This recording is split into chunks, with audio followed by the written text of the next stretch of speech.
Good evening, ladies and gentlemen. We'll now bring the meeting to order. Pray silence for the Mayor's Chaplain, Reverend Ruddick. Very good evening, everybody. Last time at the last full council meeting, I read from Psalm 8 from the Bible. If I may, I'm going to read the first 2 verses of that psalm now. Lord, our Lord, how majestic is your name in all the earth. You have set your glory in the heavens. Through the praise of children and infants, you have established a stronghold against your enemies. It's striking in the Bible how often God works through those who might otherwise be seen as insignificant and weak. In Bible times, in the ancient world, children and infants would have been regarded as those who are weak. But this psalm says that even the weakest and youngest is capable of worshipping God, and that God takes that worship and uses it in his sovereign purposes. If God values and rates the weakest and youngest in society, so should we. Meetings like this one are an opportunity to consider the needs of the weakest and youngest in our borough. They're often among those who have the most to lose during this current pandemic. So I'll lead a prayer now with them in mind. Father God, we pray for children in our borough who are facing uncertain times right now, and for those agencies and departments working to support them and their parents and carers.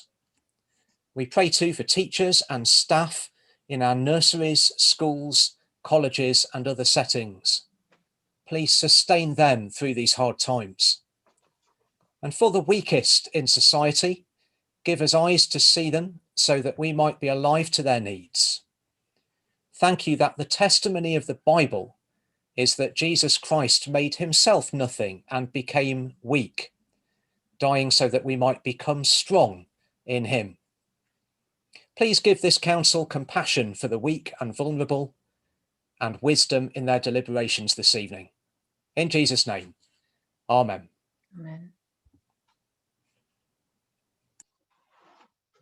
Welcome to this virtual meeting of the council. Members, when you make a speech, the clerk will let you know when you have 1 minute left, and again when your time is up. You will be operating your own microphones. If you wish to speak and your name is not on the list of speakers, please alert the clerk or the chief executive via the chat function. We are managing a large number of members in this Zoom meeting, so please be patient. Please also note that the votes on motions and amendments will be taken via electronic polling. The poll will appear on the screen, and after all members present have cast their vote, I will announce the result of the vote for those watching the live stream. If you experience any technical difficulties, please alert a member of the Democratic Services via the chat function. Are there any apologies for absence? Councillor Christie? Yes, thank you, Madam Mayor. I have apologies from Councillor Mundy, and I'm not sure whether apologies need to be given for maternity leave, but it should be noted Councillor Irons is not present for that reason. Councillor Ormerod? There's no apologies. Thank you, Madam Mayor. Councillor McGrath? No apologies, Madam Mayor. Councillor Southgate? No apologies, Madam Mayor. Thank you. Are there any declarations of pecuniary interest? No declarations, thank you. Is there any dissent with the minutes of the meeting held on the 18th of November 2020? If there's no dissent, I should take that as agreed.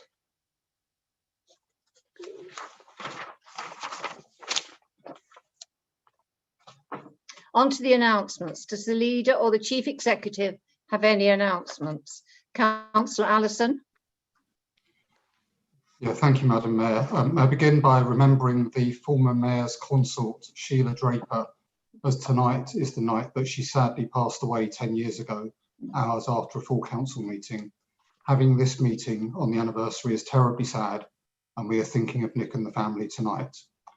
May I also thank all the councils and NHS's staff who are working so hard this week to tackle COVID-19 after one case of the South African variant was found in Pollard's Hill, where we are asking residents to take a test so we can tell if it has spread.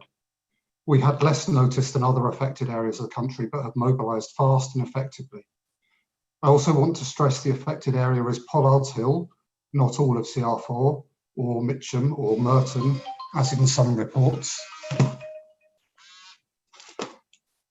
And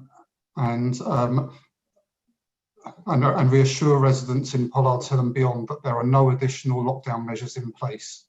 So if you need to go to work or get food, you can, and no employer should stop you from working or getting paid just because you live in CR4. Tonight also marks our first meeting since the milestone of the 100,000 dead from COVID-19, which includes more than 250 Merton residents. Today, I ordered the Union flag to be flown at half-mast to mark the death of Captain Sir Tom Moore, who died with COVID-19. Captain Tom was a beacon of kind-heartedness, and he gave hope to us all. But everyone who's died was someone's mum or dad, son or daughter, sister or brother. Today was the funeral of a Merton resident who died with COVID-19. My wife's father, Ram Bismouth. Ram came to Britain as a teenager as part of the Windrush generation and was a remarkable man. But only 6 people could come to his funeral, and he was taken away from us in a sealed coffin, not even able to wear his own clothes. He and everyone who has died deserved better. Far more people have died in this country than needed to. So I'm using this moment, Madam Mayor, to say, Merton, together, please let's avoid more unnecessary funerals. Merton is a great community, and because we've been complying with the rules, infection rates have fallen by 2/3. And if we work together, and those who live or work in Pollard's Hill get tested, we can get on top of this and come out the other side. Thank you, Madam Mayor. Thank you. The Chief Executive, Jed Curran. Thank you, Madam Mayor. I would like to formally announce that it will be my intention to leave the council in July. There is an item on today's agenda starting the process of selecting my replacement, and we will have a couple of council meetings before I do finally leave. So I won't spend a long time now expressing my gratitude to you all for giving me the great privilege of working with you in Merton.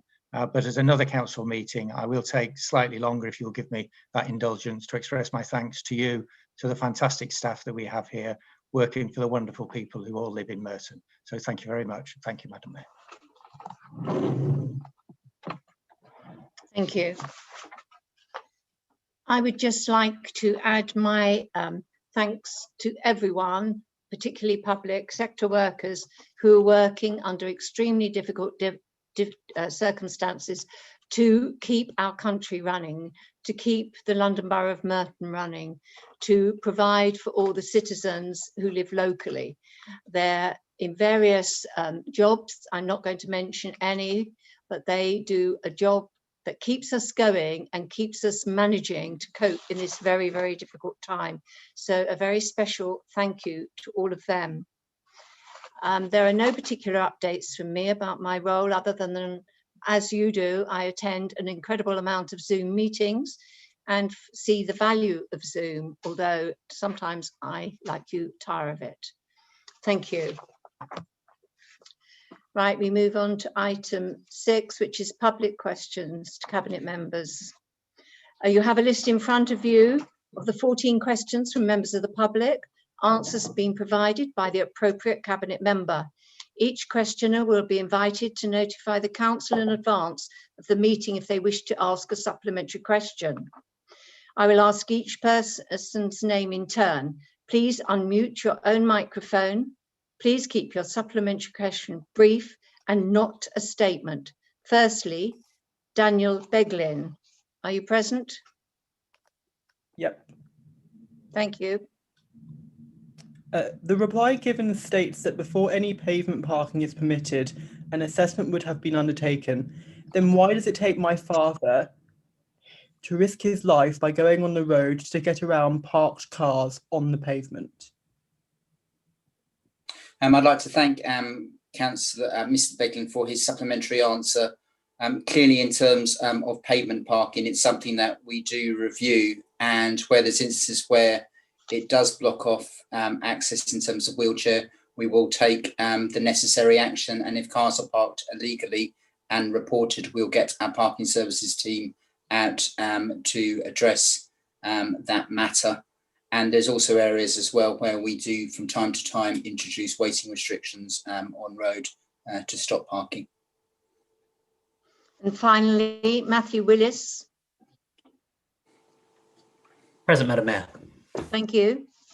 I thank the Cabinet member for his answer and for suggestions that emission-based charges could be deferred until public transport is safe again. However, if he is concerned about a carbon recovery, as stated, why does the scheme provide for lower charges in the east of the borough, where there's a greater reliance on private motor vehicles? Councillor Wilson. I'd like to thank him for his supplementary answer. The U parking charges will apply to all of the borough, where there is controlled parking zones, but also on and off street parking. We believe that as a council, we need to take the necessary action to address emissions in our borough, but also as well to improve air quality. Thank you. We now move to item 6, councillors' questions to Cabinet members. These have been published along with the responses from Cabinet members. I will read out each member's name in the order they appear in the agenda and invite you to ask a supplementary question. Please ensure all supplementary questions are brief and not a statement, and we will get through as many as possible in 15 minutes. Firstly, Councillor Dehaney. Madam Mayor, I have no supplementary question. Thank you. Councillor Adam Bush. Thank you, Madam Mayor. I thank the Cabinet member for his answer. In July last year, the current council leader said the council could not give local small businesses the support they deserve. And yet in December, the council used £316,000 to pay for an extra day for staff. Does he agree with me that this funds should have been used to help support local businesses instead? Councillor Byers. Well, thank you, Madam Mayor, and I thank him for his question and his supplementary question. I'm sure he'll be surprised to hear that I do not agree with him. And I think it is a good opportunity, Madam Mayor, to put on record the administration's gratitude and thanks for the incredibly hard work that our staff have put in over the course of the last year. It is disappointing, Madam Mayor, that the opposition has taken the view that it has. The opposition has called it a gimmick, which is incredibly disappointing. And I would urge him and all of his colleagues to support our staff and to support any measures that we can put in place to say thank you to them for everything they've done over the course of the response to the pandemic. Thank you, Madam Mayor. Thank you. Councillor Curtin.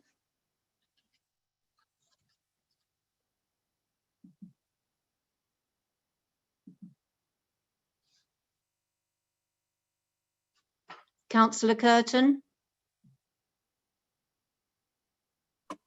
Sorry. Can you hear me now? Yes. I would like to thank the Cabinet. I would like the Cabinet member to join me in thanking the National Health Service for its work in delivering the vaccine to the residents in Merton. Thank you. Councillor Lanning. Thank you, Madam Mayor, and thank you, Councillor Curtin, for highlighting with your question, I think, the frankly heroic effort undertaken by our NHS partners with support from our social care and public health teams in terms of the vaccine rollout. And I certainly wish to join you in commending their efforts in doing so. Councillor Gretton. Thank you, Madam Mayor. Wow, £100 million of funding for businesses in Wimbledon, Mitcham, Morden from Rishi Sunak, and tens of millions of pounds of extra funding to Merton Council from Robert Jenrick. So there's no budget gap any longer, it seems, for the new financial year. But Madam Mayor, given Councillor Allison's ill-informed claims a few months ago about the council being on the verge of bankruptcy, despite him awarding £1 million in extra holiday and unbudgeted pay rises, will the Cabinet Member for Finance now find the good grace, to send a letter of apology to the Secretary of State, Robert Jenrick, for suggesting that the government was not delivering on its promises? And if he can't find the good grace to apologise, will he join me now in thanking the Secretary of State, Robert Jenrick, on behalf of all the residents, businesses and Merton, for the tremendous hundreds of millions of pounds of financial support the government's provided to the residents, businesses and Council of Merton? Thank you. Councillor Byers. Well, thank you, Madam Mayor. And can I thank him for his question and his supplementary question? I would note, Madam Mayor, that Councillor Preston appears to have difficulty in accessing the council papers because his questions seem to just ask for information that is publicly accessible. So he can perhaps be forgiven for missing the fact that in the financial monitoring papers, the deficit that the council has suffered due to COVID remains significant. And I would remind him that Robert Jenrick's pledge that was made, that he refers to, was that local authorities should do whatever it takes to look after their communities and that the government would fully recompense them for doing that. That is not the case, Madam Mayor, and the council remains worse off as a result of the work that it's done to support its community. I would also note, Madam Mayor, that he refers to the gap having been reduced, and it is reduced. And of course, we are grateful for the money that the government has provided us. But ultimately, that money is a series of one-off grants. There is no long-term certainty. There is no ability to plan beyond the immediate year. And I would also note that the gap is reduced because significant savings have been brought forward, savings which have been necessitated by his government's failure to recompense the council. The gap has been reduced due to the hard work of all of the staff that he doesn't believe are worth an additional day off.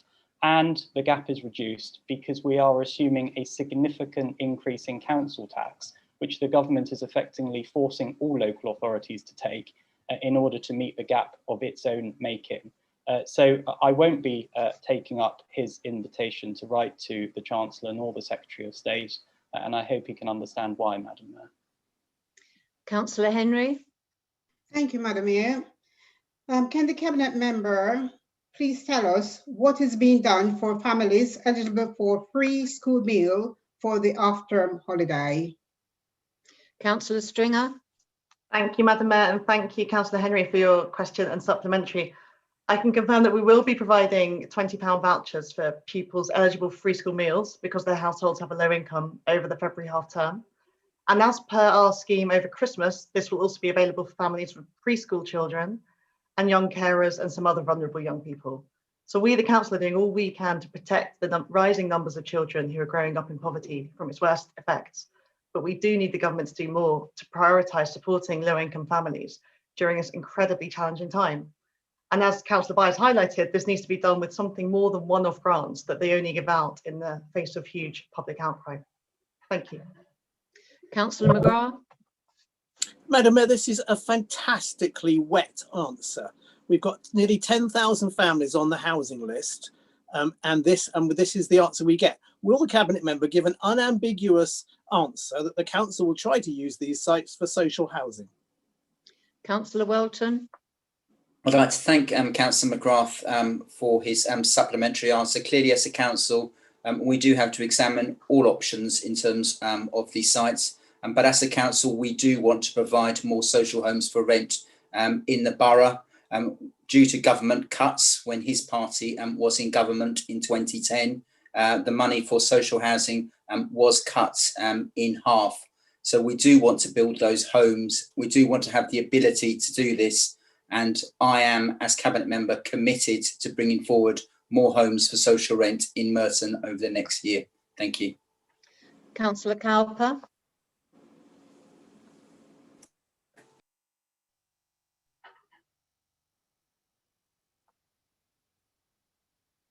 Councillor Cowper. Sorry about that, Madam Mayor. I was trying to unmute myself rather unsuccessfully. My question is, does the Cabinet Minister, the Cabinet Member agree with me that tackling domestic violence increases is vital at this time? Thank you, Madam Mayor. Councillor And Akagina. thank you, Madam Mayor, and thank you, Councillor Cowper. I absolutely agree with you, and I think that the partnership working group is actually doing a great job in this lockdown to be able to make sure that families are well looked after. They've been going to one-stop shop and also being supported in various services. So I totally agree with you. We need not lose sight of what's happening at the moment. So thank you for your question. Councillor Barlow. Thank you, Madam Mayor. I'd expected my question to be answered by the Cabinet Member for Finance, but I suppose old habits die hard for the leader. Can you tell residents what this £32,000 has achieved, and can you assure the residents of Merton that no more public money will be wasted on blocking investment in Epsom and St Helier? Councillor Allison. Thank you, Madam Mayor, and I'd like to thank him for that follow-up. I'm disappointed the Conservatives are so opposed to keeping health services at St Helier and are trying to turn this into a political game. We've just passed a terrible milestone in this pandemic, during which it's been clear people from disadvantaged areas are more likely to need emergency care. Yet the Conservatives want to move emergency care more than 20 minutes further away from the very areas of disadvantage that have been shown to need them the most. My answer showed that this is a David and Goliath fight. The people who want to take services away from us have a budget of millions. We have had a budget of just a few thousand. The people of Merton know it is them who have been wasting money that should have been spent on services. And I know they will want us to continue our fight to save St Helier and to continue to use this money in an appropriate way to protect St Helier Hospital. And the final question, Councillor Christie. Thank you, Madam Mayor, and thank you to the leader for his answer. I certainly agree that it is not a gimmick to reward the heroic efforts of our hardworking staff with one additional day off after the year that they've had. But does the leader have any advice that he would like to offer the Conservative leader, Councillor Bush, I heard, and perhaps other members of the Conservative group, on how they could instead help to motivate our amazing workforce who have done so much to help our residents in the past year? Councillor Allison. Yes, thank you, Councillor Christie, for your follow-up. To be honest, it's not been difficult to motivate our staff because they are as keen to ensure that Merton's a great place as I am. However, they really have gone an extra mile this year. And despite understandable concerns about the virus, our schools have stayed open with free school meals and vouchers for those who need them. Our rubbish has been collected with no interruptions. Our parks have been oases of tranquility, and we have continued to care for our vulnerable and bring food to those in need. So my advice would be that if they want to motivate our staff for the next 12 months, they should not diminish the efforts of our staff in the way that they have shamefully done so this evening. And I'm sorry that they've done so, and I hope that at their next opportunity, they will apologise. We are now on item 7, the strategic theme of sustainable communities, with the focus on Merton's climate change strategy and action plan. We will begin with the Councillor's strategic theme questions, and I will follow the same procedure as the previous item. Firstly, Councillor Atwar.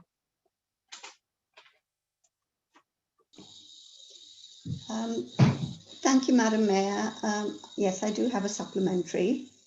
I'd like to thank the Cabinet Member for his answer. And Collieswood has had an LTN for the last 30 years, which was organically brought in to stop rat running. I recently heard that the Conservatives have been campaigning to remove LTNs in Merton. Will the Cabinet Member reassure me that it will remain in place and that the Council is committed to LTNs? Councillor Welton. I'd like to thank Councillor Attawar for her supplementary. The council is fully committed to LTNs. We have seen the benefits in terms of Devonshire Road being an LTN for the past 30 years, which stopped running. We've also seen the benefits in areas like the Battles and the Apostles and in Mitcham, but also in my own ward of Pollard Hill, where we have had long-standing LTNs, first introduced in 1973. In terms of the proportion of our roads with LTN, Merton has one of the highest in the country. I find it appalling that the Conservatives think these have all been a failure, because it seems to me that they want to remove all LTNs in the borough, including in roads like the Battles and the Apostles and across Merton. Low traffic neighbourhoods bring considerable benefits to their areas in terms of reducing traffic movements. And as a Labour administration, we will continue to have LTNs, and hopefully, if residents support them, introduce further ones throughout Merton. Thank you. Councillor McLean. Thank you, Madam Mayor, and I thank the Cabinet Member for the response. But before I start, I would actually like to put on record that we totally value the work of the council staff. Our point is simply that in the borough, many people are struggling, many people, many businesses, and Councillor Allison couldn't use his discretion to find further funding for companies that have gone to the wall. So it is wrong. And to Councillor Welton on Battles and the Apostles and LTNs, I'll put it straight here as well, that's also a lie. May I now move to the question? It's now 2 years since the council passed a motion to introduce low emission bus zones in town centres. In September last year, we were promised an update on progress by the former leader of the council. Why has this not been provided? And has this new cabinet member, the previous cabinet member, or any officer held recent discussion with TfL on this matter? And if so, when did this take place? Thank you. Councillor Lanning. Thank you, Madam Mayor, and thank you, Councillor McLean, for that question on TfL. I will pick up with you separately on a direct response to that. Thank you. Councillor Draper.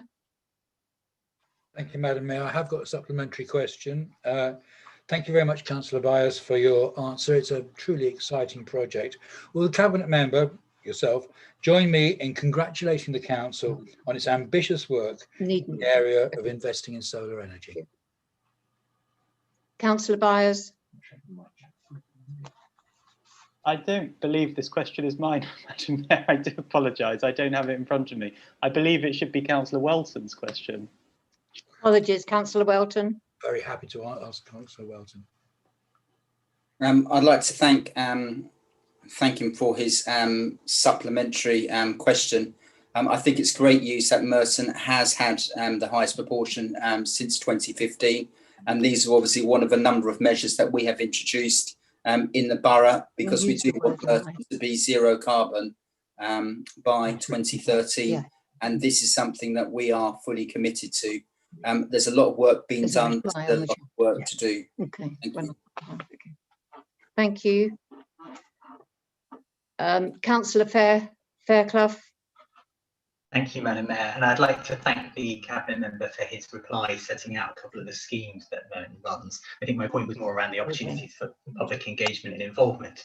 I'd like to ask the Cabinet Member whether he would agree with me that the award allocation SIL is currently quite difficult to spend in a meaningful way, and that it would be good to use it for climate emergency related projects like planting more trees.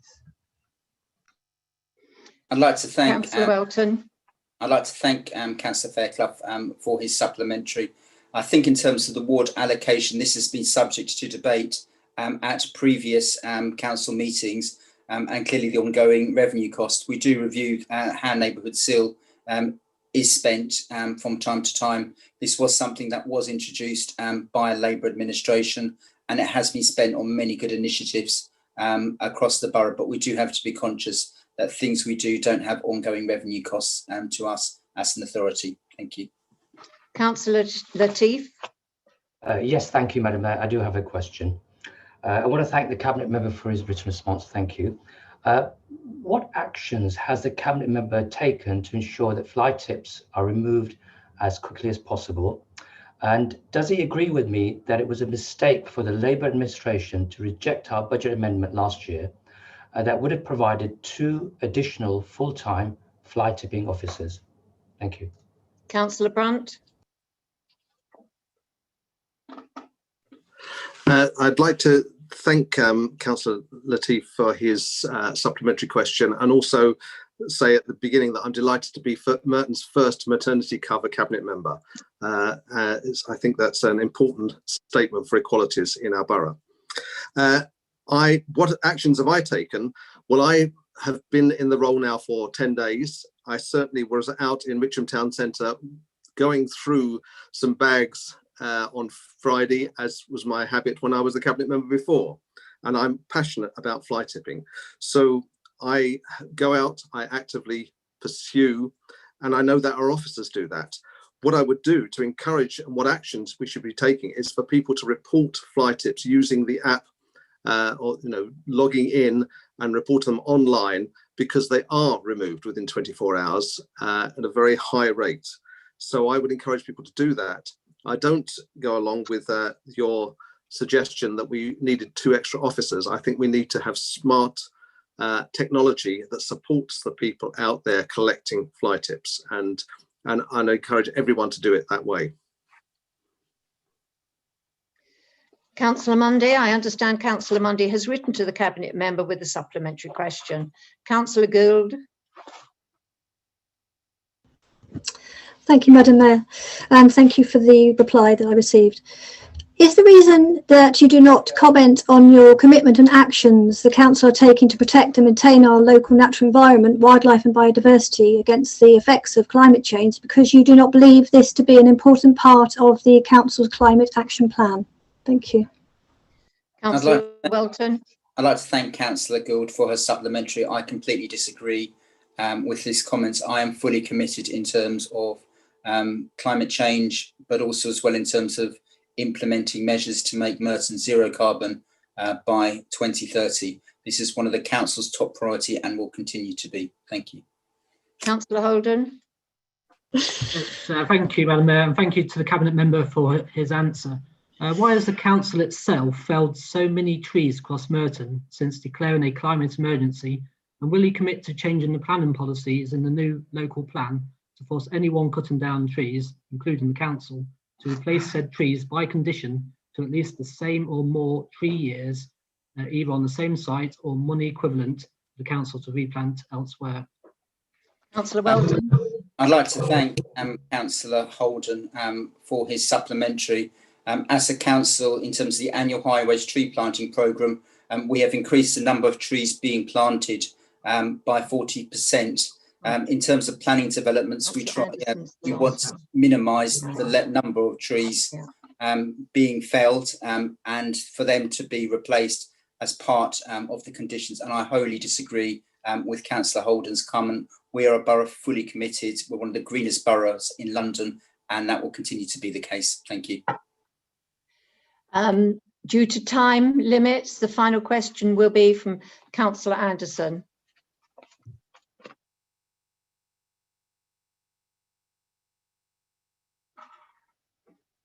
Councillor Anderson.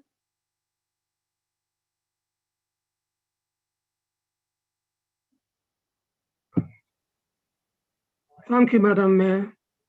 I thank the Cabinet member for her reply. Can the Cabinet member update members on our bid to the GLA for the delivery of their South London meat programme? Councillor Cooper Mabia. Thank you, Madam Mayor. Can I thank Councillor Anderson for his original question and his supplementary question. I am delighted to announce that our Towards Employment project team were part of a successful bid for the GLA to deliver a NEET and pre-NEET support activity in partnership with Groundworks. We expect that the funding attached to this activity to be approximately £60,000 for the year 2021-22 and another £60,000 for the following year 22-23. And officers are currently working on the details. And I'd also like to just say thanks to them for their work on securing this bid, and to also thank all who supported the bid in any way. Thank you. We're now going to deal with the strategic theme main report. I'm going to invite a cabinet member to present and then seek a seconder. I will then invite any members that wish to speak on the main report to do so. After that, we would take the motions and vote on them. Finally, we will then vote on the main report. Councillor Welton, please present the strategic theme report. Thank you, Madam Mayor. I formally move the strategic theme report. It is an honour to open this debate on climate change and privileged to be the first cabinet member with responsibility for the climate emergency. Being 3 months into this position has been a fast learning curve as we start to take concrete steps to be a zero carbon borough by 2030, and the council by 2030, and Merton itself by 2050. From declaring a climate emergency in 2019, we adopted Merton's climate strategy and action plan in November 2020, providing a roadmap for Merton Council being zero carbon by 2030. Achieving this is not easy, as it will require resources, which stimulates actions from individuals, service providers and businesses. Our most immediate priority was the climate change delivery plan. Year 1, which was passed by Cabinet in January, will be updated annually to track progress and also respond to changes in funding and legislation. The focus of the first delivery plan is to set strong foundations in all areas from which carbon reduction projects can grow. Because delivery of our net zero targets is so dependent on the action of others, the plan seeks to significantly ramp up engagement through a comprehensive communications plan. And last week we had the first meeting of the Climate Action Group. It is great to welcome Ramya Vinikataram as co-chair, but also as well the other community leads, including Diana Stark and Carola Grilla for the green economy, Luke McCarthy and Mahmood Nakakuspandi for transport, and Kelly Gunnell for greening Merton. We also hope to have shortly a community lead for buildings and energy. It is great to be joined by this team, which will bring both their expertise, knowledge and experience, and I certainly look forward to working with them in the year ahead. But the council can be only one facet in changing behaviour. We need to encourage consumers to reduce their carbon footprint through the purchase of local and sustainable goods and services. In homes and businesses, it will require retrofitting non-residential building stock with energy efficiency measures in existing homes, including locally installed, produced renewable energy and low carbon heating. On transport, we need to decrease the number of petrol and diesel vehicles by moving to more active forms of travel, including walking and cycling, but also as well in terms of more sustainable travel. It is why the emissions-based levy is important in taxing the most polluting vehicles and encouraging drivers to switch to green alternatives. It is why low traffic neighbourhoods and school streets are here to stay. And as a borough, we have some of the highest numbers of both in London.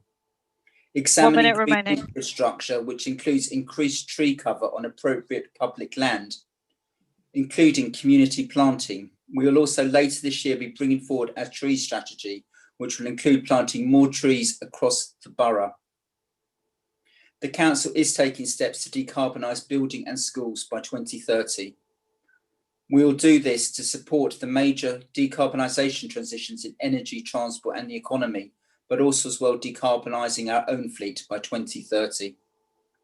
We have also submitted a bid of £500,000 for the Public Sector Decarbonisation Fund to reduce carbon emissions from our children's centres and public community buildings.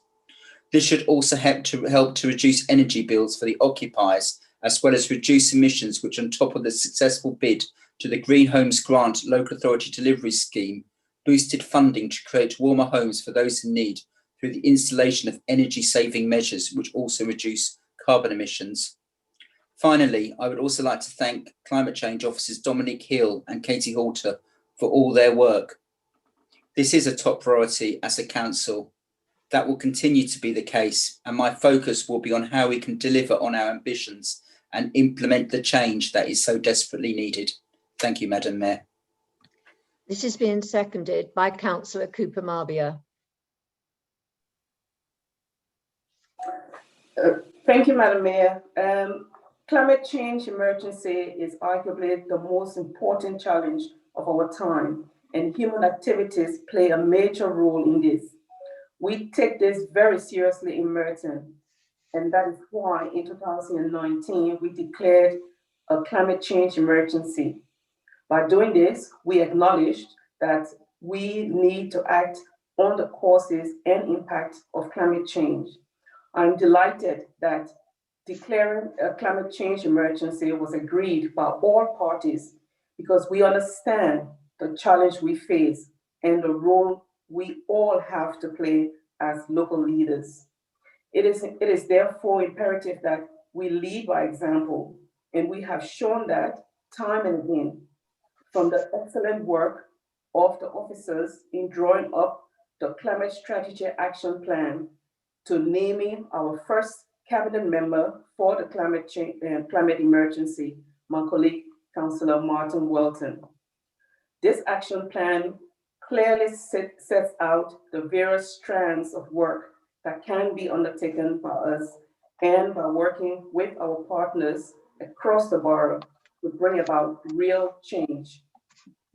Change in behavior through encouraging the use of sustainable transport, change in behavior by clamping down on the use of single-use plastics in the council, and helping partners and businesses to find ways to reduce the use of plastics.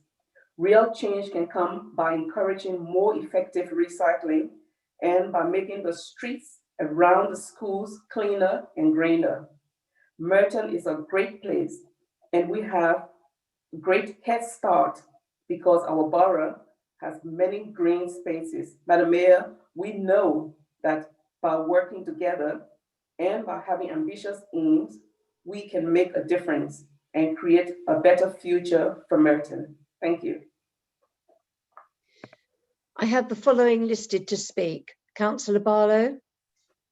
Thank you, Madam Mayor.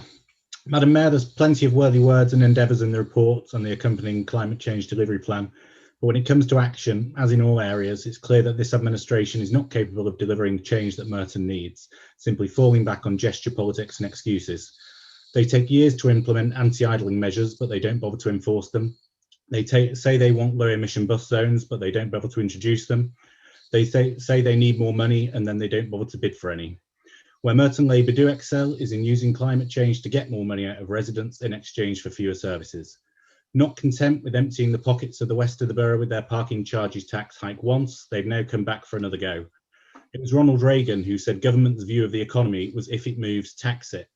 Labour Merton take that one step further. They tax things even when they don't move. At the worst possible time for many residents with household budgets stretched, Labour are forcing those who can't afford to buy new cars to pay more. And not only for residents, but for their visitors too, asking people to stump up more for their friends and family to visit them. Long after social distancing is over, Labour Merton will continue to be the socially distant borough. But as the assault on Merton doesn't stop at its residents' pockets, whether at the Bishopsford Road Bridge, White Road or in my own ward, the council either willfully turns a blind eye or simply encourages the removal of mature trees and natural habitats. The delivery plan says that opportunities to increase tree planting on private land are much harder to initiate than in the public realm. Yet it would surely be much more straightforward for the council to prevent the removal of existing trees in the first place. It's widely known that the larger, older trees grow faster and absorb carbon dioxide more rapidly than younger, smaller trees. The older a tree is, the better it absorbs carbon from the atmosphere.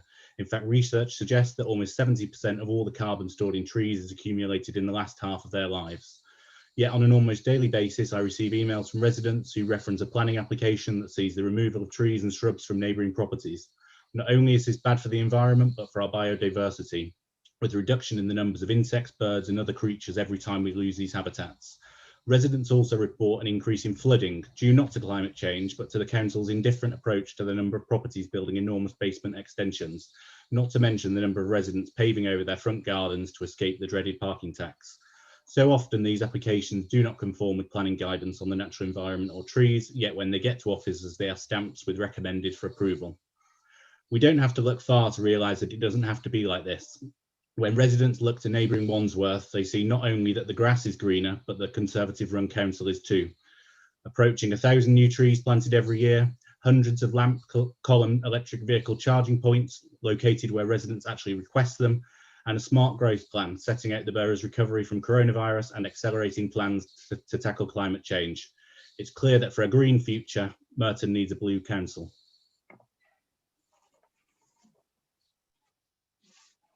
Councillor Fairclough. Thank you, Madam Mayor, and thank you to the climate change officers who produced this report, which is very comprehensive and I think makes quite stark, if nothing else, the challenges we face. And we're often told that this administration is a business-like council, so I thought I'd pull out a couple of inspirational quotes, as it happens, from an American businessman, and quotes from Americans are obviously in theme tonight. So Arnold Glaser said one of the tests of leadership is to recognise a problem before it becomes an emergency. And he also said that the trouble with the future is it usually arrives before we're ready for it. And I think, Madam Mayor, that is our risk here. Back in 2014, Merton agreed to examine the concept of one planet living, in a motion adopted here in this chamber, in real life rather than virtually, based on a proposal from the then 2 Liberal Democrat councillors. But in reality, what happened? Where did that go? Did anyone ever think about it again? Well, the problem's clearly now an emergency. And from has anything anybody said tonight so far given the impression that there's an emergency going on that we're all united in? There's 2 key points running through this report, and I wanted to emphasise them both. Firstly, the recognition that the climate emergency cannot just be an add-on. It must be fundamental to what we do. The second is the importance of bringing other people along with us, given that only 2% of emissions are the direct responsibility of the council. With regards to the first, para 7.3 of the report points out that the climate change strategy and delivery plan must be embedded in the council's policies. Well, we know it's easier to say that than to make sure it happens.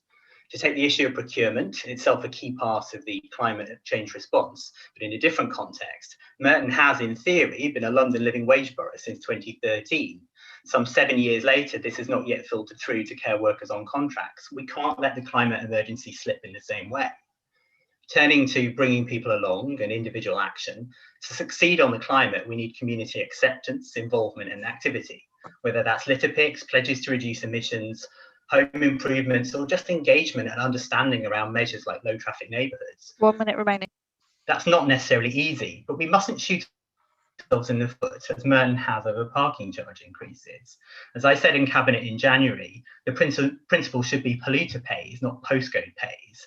Now, I still get people telling me that the administration's charges are a sham because they target Wimbledon and Rains Park. And these are residents that are broadly progressive on environmental issues. They should be our allies.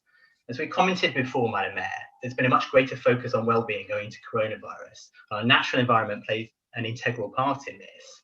That's our opportunity. People will give us a chance, and indeed they'll often be pushing us for more. Let's not let them down, because the future will be here before we're ready for it. Thank you, Madam Mayor.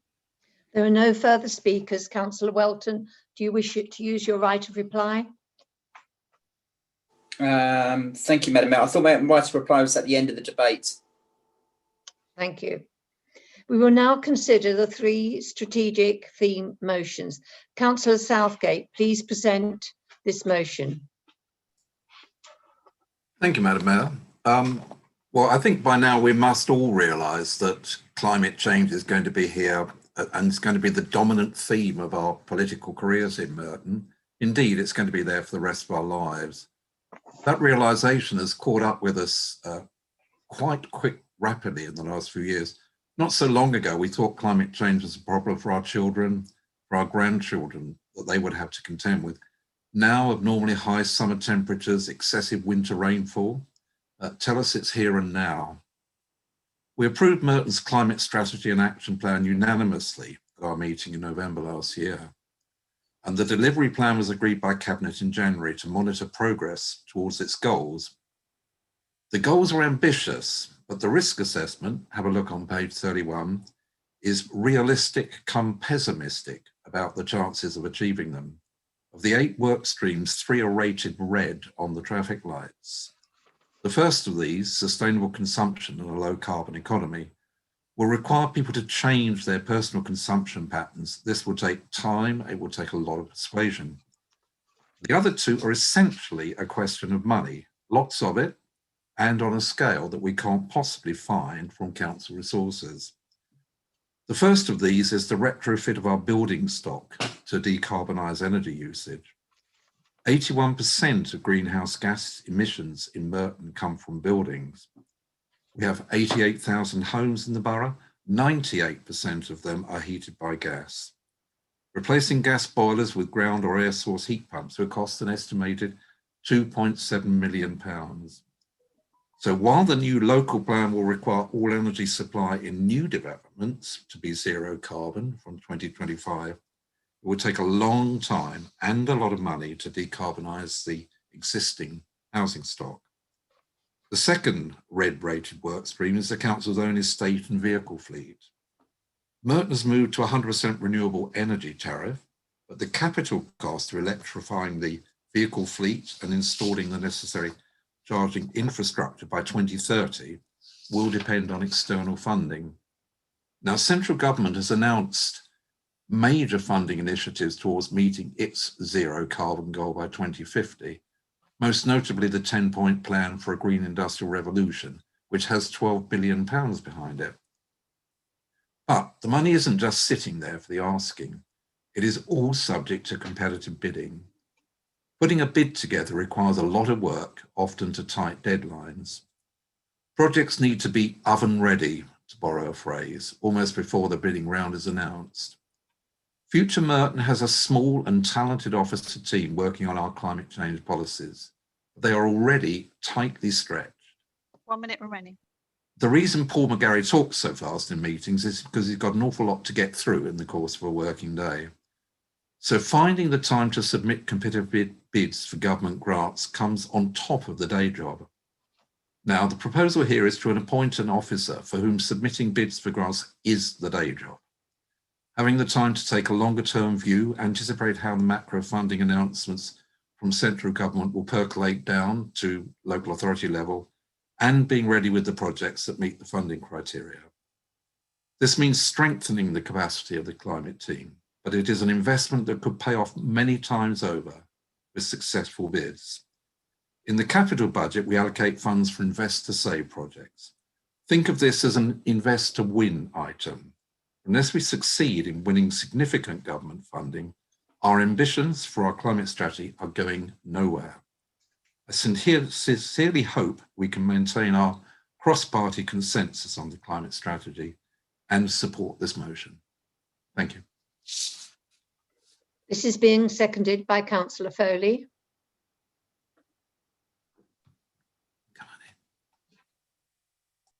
Yes, Madam Mayor, I second the motion and reserve my right to speak. Thank you. I have the following listed to speak. Councillor Howard. Yes, Madam Mayor. Thank you, Madam Mayor. First, I would like to thank the Merton Park Independents for laying down this very constructive motion. All across this currently virtual chamber, there is a unanimous agreement that the climate change crisis cannot and must not be ignored. Agreement that we must all do whatever we can to alleviate and ultimately reverse the process which is damaging our planet and threatening the well-being of future generations. The motion highlights the concrete measures being taken by the Conservative government, measures that will have a direct impact on the progress of global warming. Amongst those measures, this motion identifies 3 key initiatives that the government is backing with funding totaling £17.3 billion, a figure that is put into staggering proportion if we consider that just £500 million is going to transform hospital-based care in this part of London. This motion is expressed in measured terms, but I would go further and suggest that securing funding such as this is an imperative if this council is to demonstrate to our residents just how serious they are about achieving the many goals set out in their climate strategy and action plan.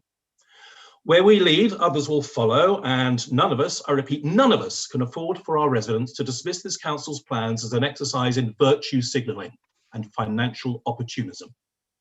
Thus far, our inboxes are filled with residents complaining about ill-considered LTNs, dividing communities and causing higher polluting congestion, about school streets causing dangerous parking and increased idling, about underutilised cycle lanes also causing polluting congestion, about the prospect of punitive parking charges, which residents are helpless to avoid, and about the lack of enforcement of lower speed limits and restrictions on HGVs rat running through residential areas.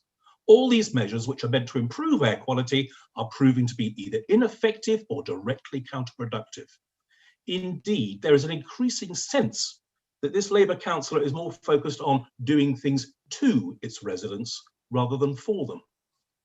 The council's climate action change plan makes it clear, and I quote, "Many actions are dependent on changes in people's attitudes and behaviours towards more sustainable lifestyles." The fact is, we won't secure people's commitment by beating with the sticks. This is about leading by example, which is also about a key heading in the council's action plan, and where it goes on to emphasise that, and again I quote, "The council can demonstrate leadership and ambition where it has most control." What more control could it have than over its own operations and its own estates? We must therefore hope that the council will demonstrate that leadership ambition by putting its own house in order and taking a giant steps forwards in walking the walk rather than just talking the talk towards carbon neutrality.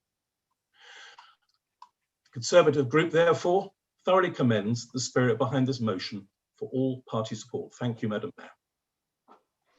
Councillor Alan Brittas, please move your amendment. Thank you, Madam Mayor. As you know, as a leader for 10 years, following 3 local election victories, I had an excellent relationship with the Merton Park Ward independent residents. And I would like that to continue. Our amendment is not a hostile amendment. It is one based on garnering all party support. It adds value, it fills in, and proposes some talk about the realistic approach to the government's funding arrangements. It's also important to note what we have done so far. For example, we've put into our amendment the fact that we have a number of solar panels on our primary schools. One of those primary schools, I absolutely love its name, Lonesome Primary School, and I would hope that no councillor here is on their lonesome in the way in which they do their work. And we need to get together on climate change and not be on our own. So I do believe this is a friendly amendment. It's a good amendment, and it goes some way towards filling in and adding value. Also, let's not forget, we need to be aware that in the past 10 years, Merton has increased by 8 hectares, or 20 acres, if people prefer that, the amount of publicly accessible green space in the borough. Turning to the government's proposals, let's not forget, and the amendment just reminds us that the government's 10-point plan, the 12 billion, is existing government funding and is not allocated to be spent by local authorities. We have applied for the public sector decarbonisation scheme, 0.5 million, and we're waiting for the outcome. The amendment reminds us of that. And the council cannot access the social housing decarbonisation, but we will work with the housing associations towards that end. So finally, Madam Mayor, this is a friendly amendment. It is an adding in value. It is a reminder amendment, and we hope that everyone would support the amendment as well. It takes nothing away from our great friends, the Merton Parkers. Thank you very much. The amendment is seconded by Councillor Macaulay. Thank you, Madam Mayor. I have a great deal of respect for councillors in Merton Park Ward. It was encouraged when they agreed with us to adopt our climate strategy in November 2020 with all cross-party support. In this amendment, the Labour Group is seeking to add value to the original amendment. We are not deleting huge chunks of the motion, but adding what is already taking place in the borough, i.e., Merton has installed the most school streets in London. Also, Merton is one of the greenest boroughs in London with 24% tree canopy cover. We have also made one change regarding funding. Martin Independent talk about finding additional resources needed. I am afraid that it would be very difficult, but we will do all we can to optimize the current resources available to submit winning bids for external funding. We wish our officers all the best with this issue and also the best of luck in obtaining funding so that we can all enjoy a better, greener borough. I support the amendment. Thank you, Madam Mayor. I have the following listed to speak. Councillor Fairclough. Thank you, Madam Mayor. Madam Mayor, this is a simple motion with a clear aim, at least it was before the Labour amendment. The root of it is making sure that we concentrate the right resources on winning the bids that we need to win to get the funding to match our ambitions. Now, we've heard tonight about how this amendment puts in a lot of stuff about what the administration thinks it's done. We've heard tonight from the Conservative group about all the things they think the government are doing. Of course, none of that's relevant to this motion at all. The motion is about thinking about whether we could get an extra officer or a contractor to help with some bids. Now, the Labour amendment, I'm afraid, I think we've been slightly misled as to the nature of the Labour amendment. What it would do would be to stop us thinking about getting an extra officer and to say that we would need to do things from existing resources. We can't even think about getting an extra officer. Well, that's going to become relevant a bit later in another part of the debate of tonight that we come to, that the way that the administration thinks we need to use resources. But Madam Mayor, I'm afraid this is a do-nothing amendment, and we should reject it. But we should support the motion as it was laid down. I'd also like to add, and I don't particularly want to get into the idle boasts of some of the other groups tonight, but Councillor Macaulay referenced the support of the Merton Park Residents Association for the climate emergency declaration. All parties supported it. I'd like to add that I was very pleased to work with Councillor Byers on the motion itself and our the things that we emphasised in that motion were evidence-based and the involvement of the public, which are themes that have come up tonight. So I think, I think we need to move away from the need to kind of boast about what the groups are doing, albeit I've just done that, and we need to just let a motion go through. It's a good motion. It will concentrate the minds. It will get some additional resources, hopefully, and some additional results. Please vote for the motion and reject the amendment. Thank you, Madam Mayor. Councillor Foley, do you wish to speak now? Thank you, Madam Mayor. I'll be brief. I think Councillor Fairclough's remark about it being quite a simple motion that we should all just vote for was said it all, really. And I thank him for it, and I thank Councillor Howard for his support as well of the motion. It is a shame that perhaps the amendment isn't as friendly as we would like, and it's a shame that we can't support it. But thank you for the opportunity to speak, Madam Mayor. There are no further speakers. Councillor Southgate, do you wish to use your right of reply? I will. Thank you, Madam Mayor. Briefly, and thanking colleagues, Councillors Howard and Fairclough for their supportive remarks. And I note Councillor Ambritis says that this is not a hostile amendment, okay, but it's not quite friendly enough either, I'm afraid. We have looked at it carefully, but it does miss the essential point, and that is that we need an additional officer whose primary task is going to be working on these bids, if we're going to get anywhere at all. It's called leverage. You put a little bit in, and if you get the right person and they focus on what they're doing, you get a big grant back. Sorry, but reshuffling the officer pack to see if you've got some resource in there simply won't hack it. So I'm afraid we would not accept the amendment and would urge colleagues to vote for our original motion. Thank you. I now call for a vote on the amendment. Please select on your screens either for, against, or not voting.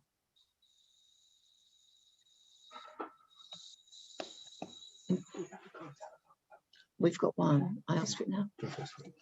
Any councillors making a telephone vote? Councillor Stanford? Yes, I'm here, Sally. It's yes, for the women. Thank you. Is there anyone else making a telephone vote? Thank you.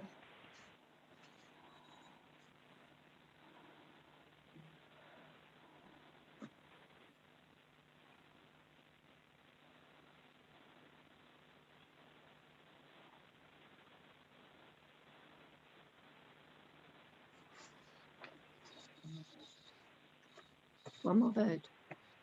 There's just one person left to vote.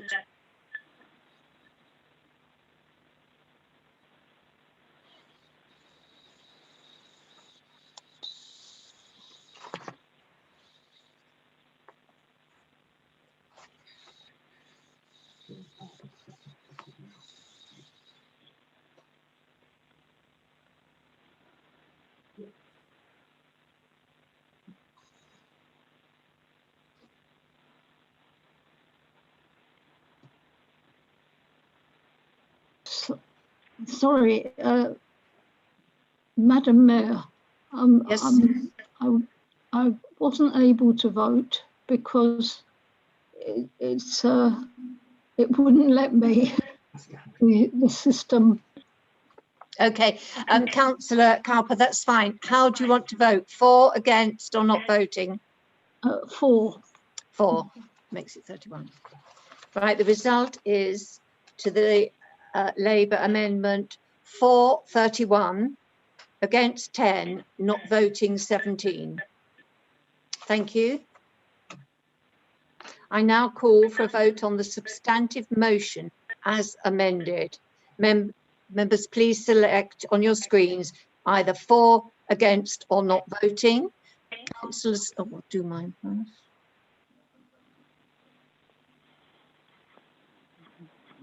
Councillor Stanford, can I have your vote, please? For.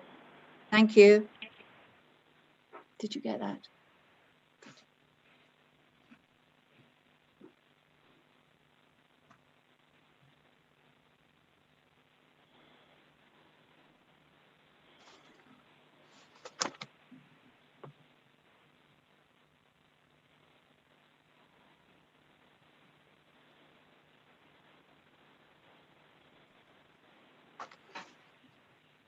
Madam Mayor, I think my vote, I pressed the wrong button. I was voting for. Simon McGrath here. You pressed the wrong button. Can you change it? Yes, fine. Thank you, Councillor McGrath.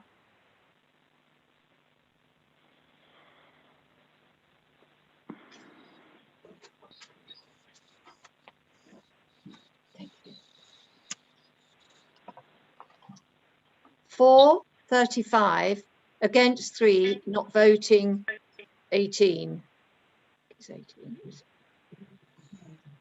19, sorry. Thank you. That's the substantive motion as amended. Thank you.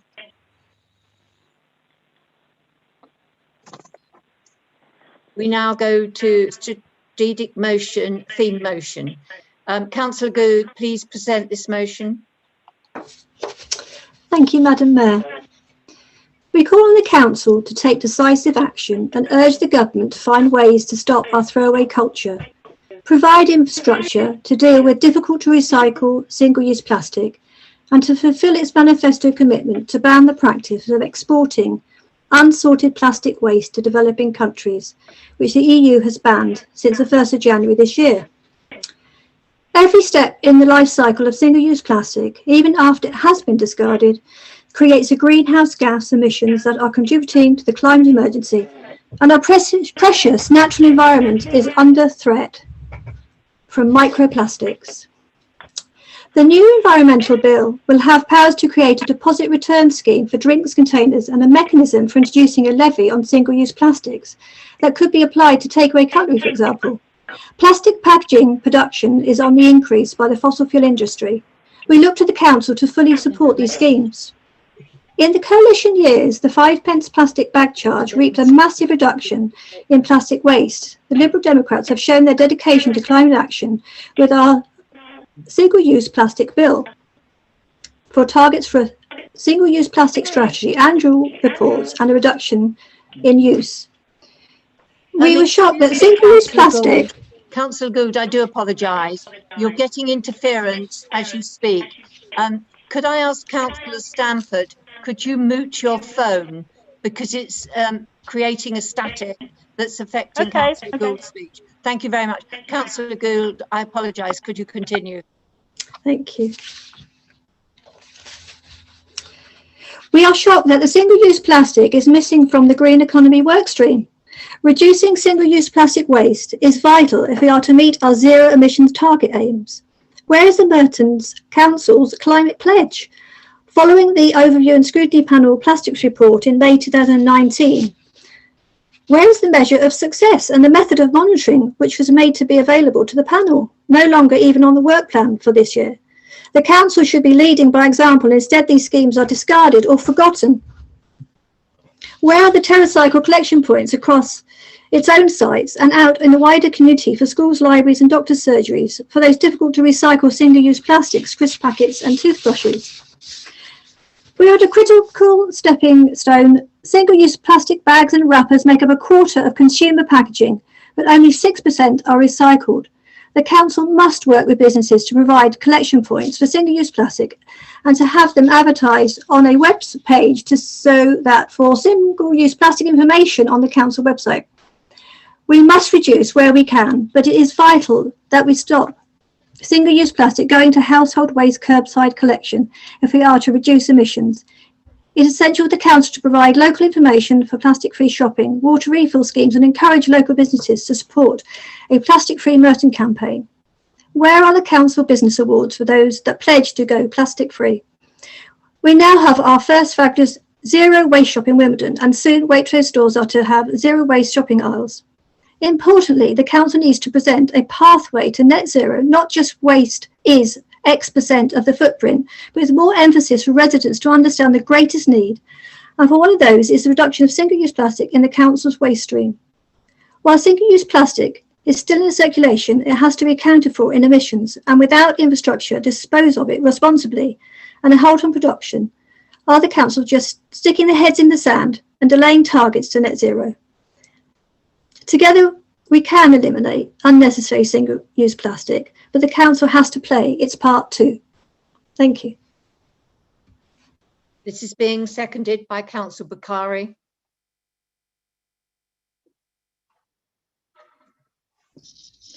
Thank you, Madam Mayor. As Greta Thunberg says, our house is on fire, and I don't see any Labour amendment really showing that immediacy or that urgency that we really need to see now.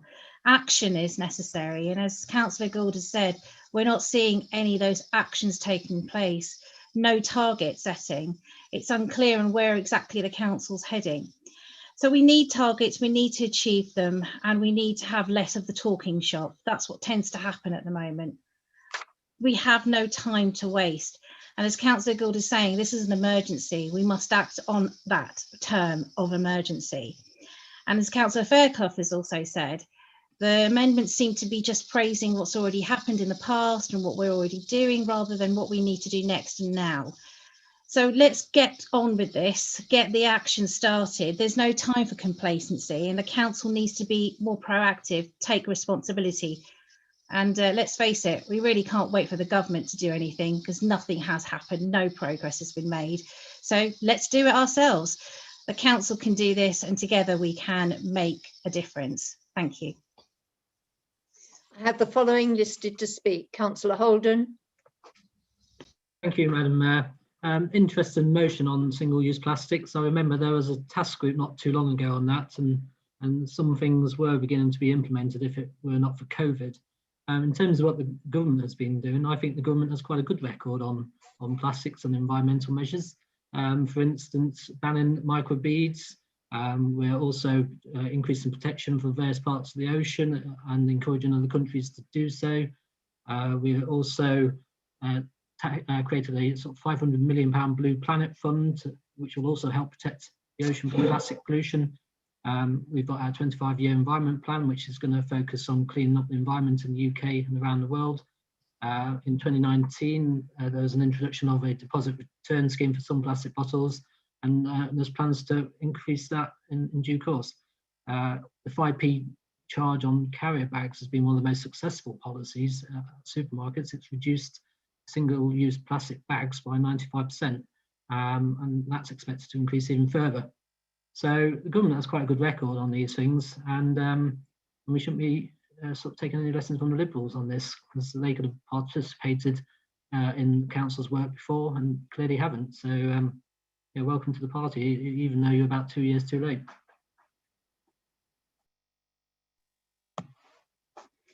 Councillor Byers, please move your amendment. Well, thank you, Madam Mayor. I'm pleased to move the Labour amendment. Madam Mayor, I do not in any way disagree with the sentiment of the Liberal Democrat motion, nor in the issue that it seeks to address. I agree that single-use plastics create problems with both contamination of our environment and with emissions. I agree that the government has a role to play nationally, and I agree that the council has a local leadership role. Madam Mayor, Councillor Alan Bretis described the previous amendment as not hostile, and at the risk of being shot down, and I fear I might be, I would describe this one as friendly. The Labour amendment, Madam Mayor, does not seek to detract from the sentiment of the Liberal Democrat motion or to shift responsibility for tackling the issue. Rather, it seeks to recognise the work already undertaken and to look at the most appropriate way for that work to be taken forward. Madam Mayor, as has already been alluded to, 2 years ago, Councillor Mundy chaired a cross-party scrutiny task group, which subsequently produced a report, Reducing Single-Use Plastics in Merton Council Buildings. That report made 10 recommendations, which in spite of its name, sought to tackle the issue of single-use plastic, both within council-owned buildings and within our community. Good progress has been made on implementing those recommendations, Madam Mayor, including updating the social value toolkit to include a measure on single-use plastics, introducing reusable cups and glasses in all kitchens in the Civic Centre, reducing the use of plastic cups, straws and cutlery from Gustafino cafes, and replacing the mixed waste bins in the Civic Centre to enable recycling of paper, glass and plastic. Outside of the Civic Centre, the Council promoted the Mayor's Refill programme through Sustainable Merton and the Chamber of Commerce, successfully bid to the GLA for 5 water refilling stations, and is exploring the introduction of a Positive Workplace Award at the annual Merton Best Business Awards, assessed against the Council's climate emergency and efforts to go plastic free. In addition, Madam Mayor, as Cabinet Member for the Environment, I was involved in discussions through the South London Waste Partnership about how we might start to shift some of our messages from recycle towards reduce, reuse and repair in the waste hierarchy, recognising, as Councillor Gould did in moving the motion, that whilst the increase we've seen in recycling since the service changes to be welcomed, the ultimate goal is to reduce and minimise waste. Where the Labour amendment differs from the Liberal Democrat motion is how best we build on this work. Tackling climate change and meeting the challenging targets set out in our action plan will involve measures spanning a wide breadth of areas, touching all aspects of our lives.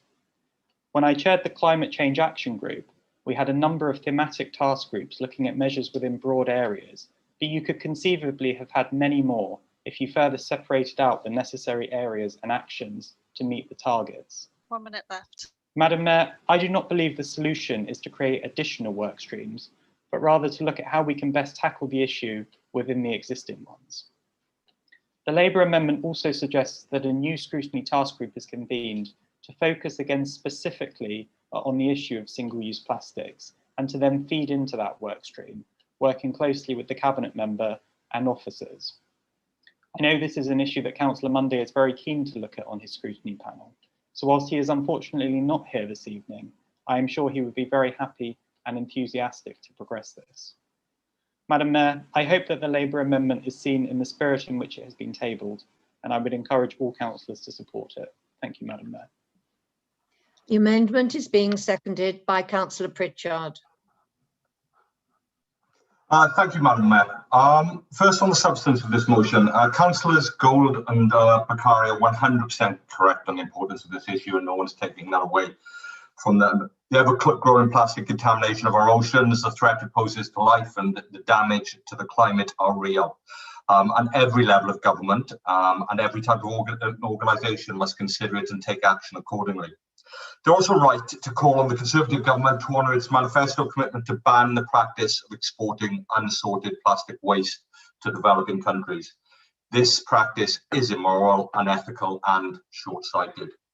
I also agree that this council has a leadership role within the borough on this issue, and I believe that this is a role that we are currently fulfilling, not just in the form of words in our climate change delivery plan, but in the actions of our officers and those of councillors like Councillor Monday on scrutiny. Madam Mayor, Councillor Byers covered many of the successful actions that have been undertaken by our officers, but I'm happy to re-emphasise a few. The promotion of Sadiq Khan's refill programme through Sustainable Merton and the Merton Chamber of Commerce, our successful bid to the GLA for 5 water refilling stations, currently installed in being installed in each of the 5 town centres, the updating of the Social Value Toolkit to include the additional guidance on reducing the use of non-recyclable plastics through procurement processes, the waste station pilot scheme set up in the Civic Centre, and the adjustments to the general waste collection arrangements within the Civic Centre to include additional recycling points on each floor of the building. These are substantive measures intended to tackle the substance of the motion. But why I can't support the motion, and why I therefore support Councillor Byers' amendment, is to focus it places on the words in an action plan rather than the ends we are trying to achieve. There is absolutely no evidence to suggest that a separate work stream is better than a nested one. Nested work streams and sub-objectives within overarching objectives are no more than a means by which we can give clarity and structure to a massive and complicated area of policy, and that's what we're doing. This is not a hierarchy of priorities or importance, but a management tool to ensure that the objectives which Council has set can be operated upon by the officers we charge to deliver them and later scrutinised upon. Madam Mayor, it strikes me that unlike the motion I'm speaking on later tonight, this motion takes an important subject where this council is making tangible progress and adds no value to it. Indeed, one might think that it is yet another motion intended only for social media.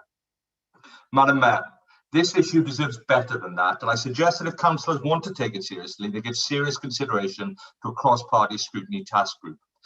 People who served with me on various committees know I was always a fan of them. Madam Mayor, I oppose the motion as it was proposed, and I support Councillor Byers' amendment. If there are no further speakers, Councillor Gould, do you wish to use your right of reply? Thank you, Madam Mayor. Yes.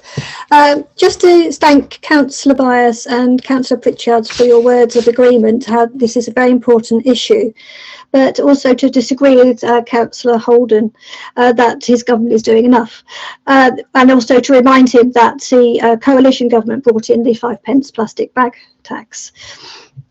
We'd like to say that we were told on page 15 of the Climate Action Plan that the single-use plastic has a high carbon impact. Then we see no follow-up through the delivery plan. It's not actually included. The word single-use plastic is not in there. This is the important fact of the matter. So we do have to look at this. Again, and I did like to say to Councillor Byers, this is more than just about coffee cups. The task group for the single-use plastic vanished and lacked targets and measures of success from 2019. And this group was only set up for the council, I believe, and not actually for the rest of the Merton Borough. The Liberal Democrats have been pushing for action on single-use plastic in government with their environmental bill. So yes, and I'd like to say that the environmental bill, has been delayed by 6 months that the government has put forward. So they're lacking leadership there, and we have a little encouragement and commitment from the government on this. But to say that the council should take responsibility for this issue is very important, and the COVID has affected all of us and with this regard, a single-use plastic is an important part, and we need to see the council stepping up and helping us to take responsibility for us to know how to dispose of this safely and without increasing our carbon footprint. In the words of David Attenborough, plastic pollution is an unfolding catastrophe. Let's not see it as a catastrophe for Merton too. I hope the council would give full support to this motion tonight. Thank you. I will now call for a vote on the amendment. Members, please select on your screens either for, against, or not voting.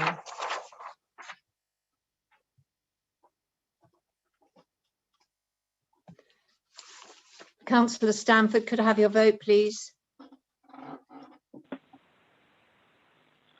Thank you, Madam Mayor, for the amendment. Thank you.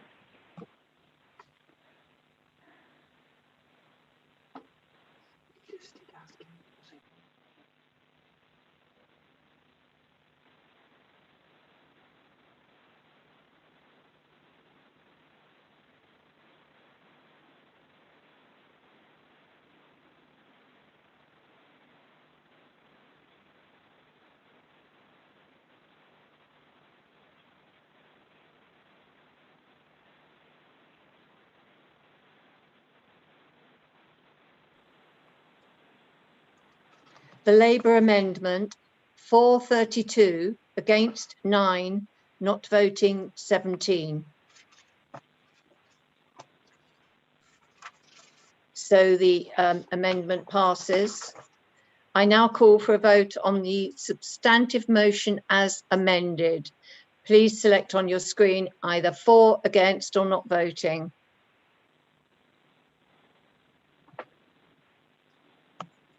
Councillor Stanford, could I have your vote, please? For. Thank you.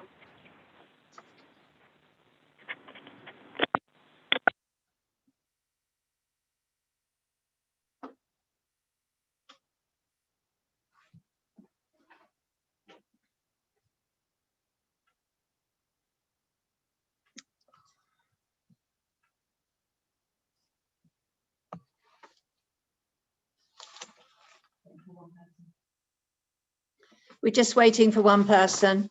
If you're having difficulty, you could give me your vote.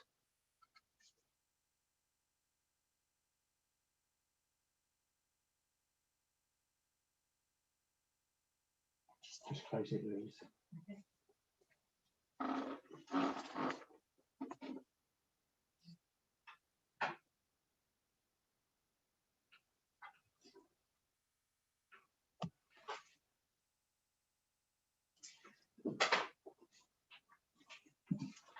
Thank you. The substantive motion as amended. For 37, against 1, not voting 19.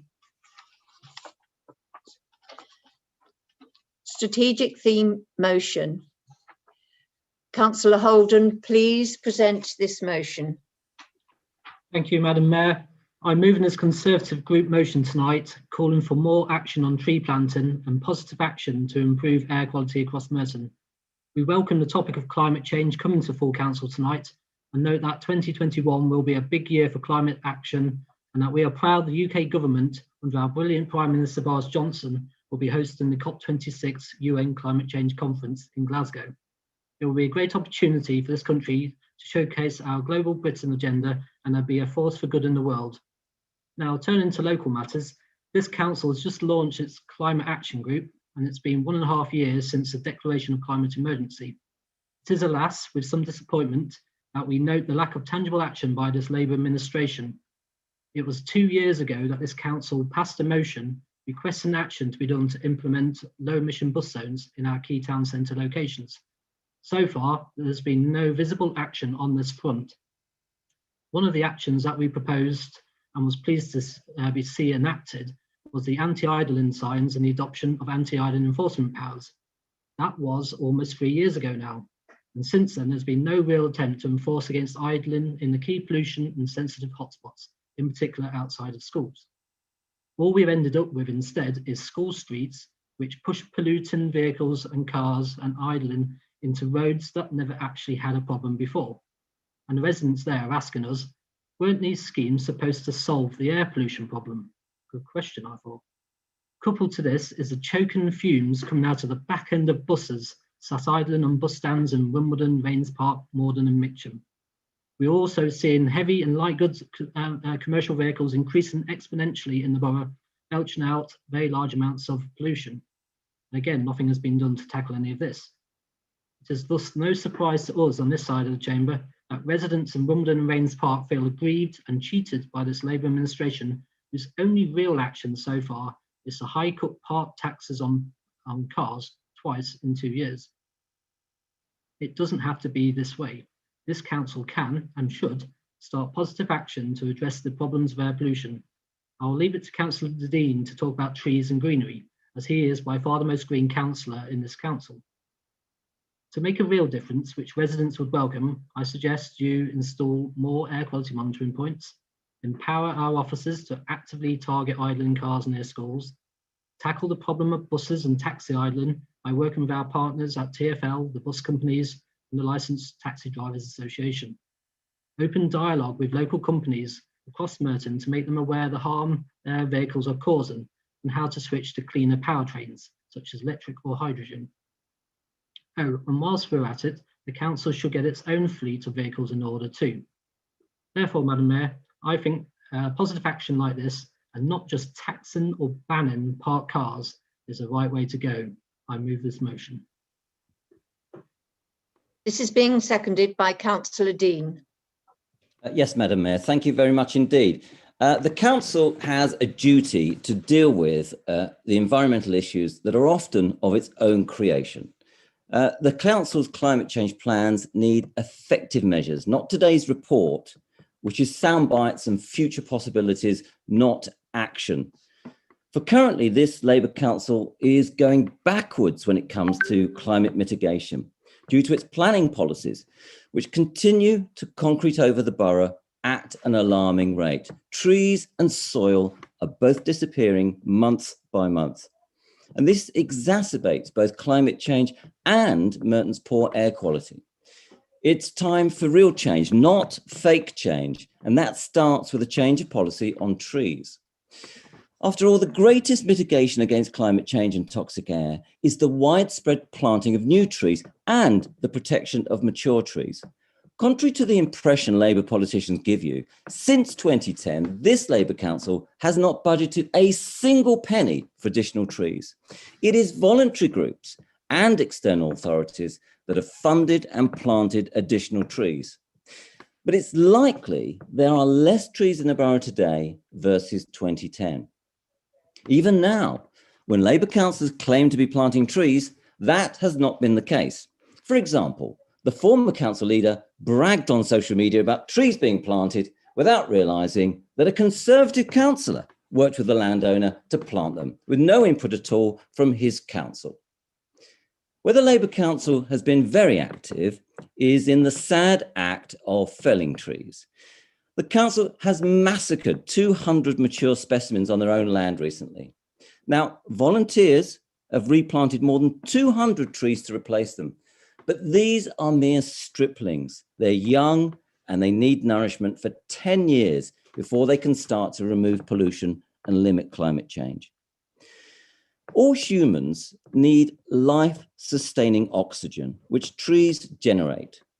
With regard to pollution, trees work their magic over a very narrow area, so they are needed in every nook and cranny across the borough to reduce carbon dioxide. And those trees must be mature, trees that you could shelter under during heavy rain. There is no secret to why the air in London is toxic. It's not residents' cars, by the way, and that's according to the council's own figures. No, it's properties, it's the removal of trees and soil, and it's the growth in commercial diesel vehicles. On top of this, so many gardens are being dug up across everybody's wards, turning green space into car parking because of the council's draconian and unnecessary increase in street parking charges. More concrete, less greenery, fewer trees, and this has led to dramatic flooding as there are fewer areas to absorb rainwater. 1 minute remaining. Flooding is costly, damaging, but also erodes the quality of soil, meaning fewer trees can grow, leading to even more flooding. Merton Council needs to genuinely reduce the carbon in its atmosphere, and currently it is not. It does it through deeds, not words, by planting thousands of trees every year on the council's green spaces, highway verges, as well as gardens and private land. Currently, it is more a lack of will. So to improve air quality and stop climate change, please focus on planting trees by the thousand. And most importantly, it's time, Labour politicians, to put your chainsaws away. Stop killing trees, stop reducing oxygen in toxic areas, and start making a positive contribution to climate change. Thank you, Madam Mayor.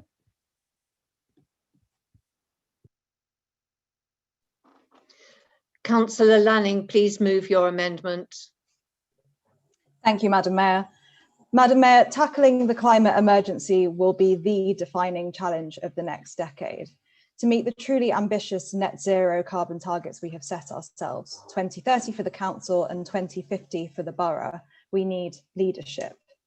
We have seen the Conservative government introduce green number plates to reward cleaner vehicles and pledge to end the sale of petrol and diesel cars within just 9 years.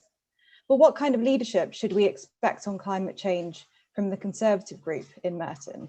Well, this motion tells us. So, if I may summarise, Madam Mayor, to meet our net zero targets, we're being told we simply need to plant more trees and set up more meetings in which we ask other people to make changes over which we have no control.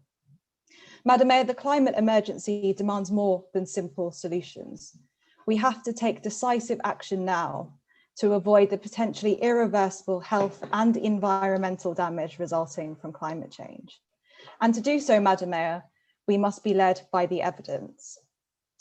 The evidence, contrary to what we've heard tonight, is that if we planted 1.7 billion acres of trees, we would only remove 10% of the carbon we emit each year. The evidence that tells us that road transport actually accounts for approximately 60% of nitrogen dioxide emissions in our borough, and the serious health effects it causes, including stroke, lung cancer, and dementia. Madam Mayor, with the huge strain our NHS is under, surely it is only right that we use all the levers at our disposal to prevent some of these avoidable conditions if we're in a position to do so. Because while tree planting does form part of our approach, focusing on trees as the big solution to climate change, indeed following on from the footsteps of former President Trump, who pledged to plant 1 trillion trees last year, is a dangerous diversion. It is simply not possible that tree planting, even on a global scale, can absorb the amounts of carbon emitted from our industrial societies. And worse still, it takes attention away from those responsible for the carbon emissions, which are pushing us deeper into a climate crisis. We have to take decisive and meaningful action to tackle the climate emergency. This means building on, for example, our award-winning low emission zone for construction work, our leadership approach to low traffic neighbourhoods and to school streets, of which we have the highest proportion in London, and our proposal for emissions-based parking charges, which seeks to disincentivise the use of highly polluting cars and encourage people towards cleaner vehicles. Madam Mayor, none of these decisions are simple, nor are they easy, but they are what we have to do if we are serious about our obligation to our residents, our businesses and our borough in making Merton net zero. Thank you, Madam Mayor. The amendment is seconded by Councillor Stringer. Thank you, Madam Mayor. I'm pleased to support our amendment. As the Cabinet Member responsible for children, I have concerns about the impact of poor air quality on the health of our young residents and worry about climate change affecting their future. And I know that children and young people want us to do more on this, and I'm glad that we all here are agreed on that. However, Madam Mayor, the Tory motion fails to recognise the reality of the situation. Councillor Lanning has already outlined how they are living in a dream world if they think that trees are a significant part of the answer to our problems. Furthermore, the motion ignores their and their government's complicity in failing to address climate and air quality issues. Meanwhile, the Labour Mayor of London, Sadiq Khan, has made air pollution a priority, and just a few months ago, it was announced that thanks to his initiatives, the number of people living in areas with illegal levels of nitrogen dioxide has reduced by 94%, and the number of schools in such areas has reduced by 97%. But we can't rely on the government and the London Mayor. We have to lead on this locally, and I'm proud that we are. Our air quality action plan has led to real actions. For example, on cars idling outside schools, we've put in place hundreds of signs reminding drivers to turn off their engines, and have begun plans for more face-to-face campaigning around schools, which had to be paused for understandable public health reasons. Madam Mayor, I was part of a pilot anti-idling event outside a school in our ward. Us councillors and local volunteers were trained in how to safely approach drivers, and then we were off, wearing fetching high-vis jackets, politely speaking to drivers of parked idling cars. What I found then is borne out by rider work, that just talking to people will lead them to switch off in most cases, but to turn this into behaviour change requires sustained ongoing work. Enforcement is one part of this, but if fines can only be offered when drivers refuse to turn their engines off, it's more important that we focus on campaigning in the first instance. But let's be clear, if we want to address air quality outside schools, it isn't just about idling, it's about reducing any opportunity for exposure to vehicle pollution. Outside schools, this means where possible, reducing traffic to an absolute minimum. That's why I'm delighted that Merton's worked to put in so many school streets. The issue is wider than streets by schools. We have to use every lever we have, as Councillor Lanning says. So, Madam Mayor, this includes encouraging and supporting residents to use the most clean and sustainable forms of transport and influencing which and how they use their private cars. So it baffles me that the Tories are coming here tonight with this motion while campaigning against our emissions-based parking charges and also campaigning against the proposed expansion of low-traffic neighbourhoods, which discourage drivers from cutting through residential streets. They have been claiming that low-traffic neighbourhoods, and I quote, make life a misery for residents, and apparently, again I'm quoting, have been shown to be a failure wherever they have been tried in the UK. As a councillor for Abbey Ward, the idea that LTNs are a failure comes as something of a surprise. Those residents who live in streets that can't be accessed by main roads love the peace and safety that it gives them. The only evidence I've ever heard is when a bollard has been knocked down and the street is inadvertently reopened.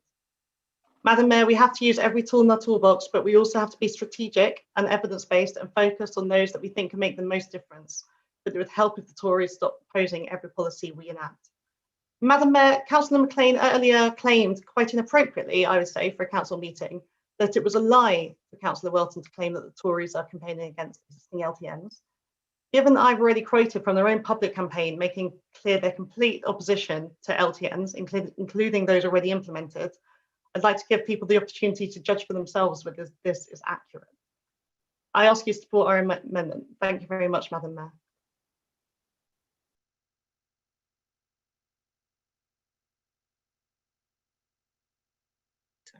I have the following listed to speak. Councillor Kohler. Thank you, Madam Mayor. I'm bemused but not surprised by this Tory motion and the Labour amendment. What happened to the cross-party consensus of 18 months ago on the climate emergency? What we have, of course, is a partisan Tory motion and a semi-partisan Labour amendment. Are we not better than this? First, let's look at the Tory motion, negative and destructive. You complain about the anti-idling measures, but these were introduced as a result of a Lib Dem motion a couple of years ago. Why not rather than carping, why not congratulate us for our prescience and thank officers for implementing the policy? You moan about bus lanes not being implemented, but you voted against these low emission bus lanes. How do you live with yourselves? You're on stronger grounds, I grant you, with the parking charges, tax hike. It does unfairly tax the west of the borough where air quality and health outcomes are better. But let's not forget, when Labour first introduced a tax on not voting Labour, the official Tory opposition were too lazy to even make a formal submission objecting in the consultation. You've got to the table late, not after Lib Dems objected to what's on the menu. But what are you offering? Nothing. It's the Lib Dems who come up with new ideas, like a low mileage rebate as parked cars do not pollute, or fair charges for visitors' permits. So what is the Tories' big idea? You want to appoint a Tory champion, okay. But if you believe the social media fantasies of Councillor Dean, you've already got one.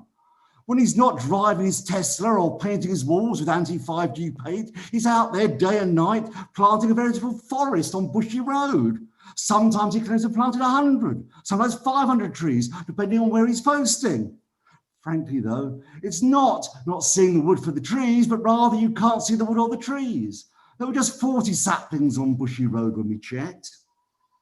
Turning to the Labour amendment. Well, page 9, you claim, with no sense of irony, Labour have ensured the Merton one of the greenest boroughs in London. That's the topography of Merton. It's not the hard work of Labour councillors. Not even Councillor Dean is claiming that.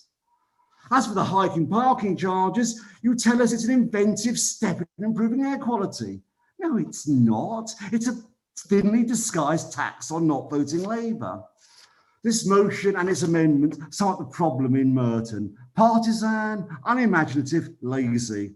That's all one ever gets from the Tories, and a habit, I'm afraid, the Labour Party under Councillor Ambritas too often fell into. Plus ça change, Councillor Allison. Our voters deserve something better. The Lib Dems will be abstaining on this partisan motion and its partisan amendment. I hope everyone else will be as well. Thank you. If there are no further speakers, Councillor Holden, do you wish to use your right of reply? Yes, thank you, Madam Mayor. Some interesting comments from some of the councillors there. Not entirely unsurprising, given their usual rhetoric.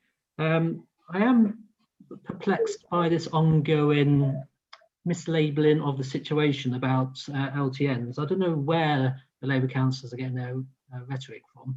All we're opposed to is the new schemes that have been ill thought out and ill judged and haven't actually been implemented or considered very well by the public.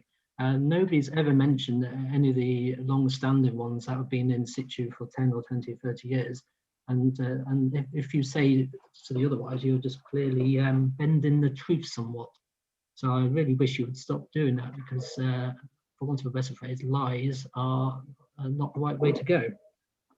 As for the anti-idling signs and some of that work on the action plan all those years ago, I do recall it was the Conservative group who were quite big drivers of that, pardon the pun.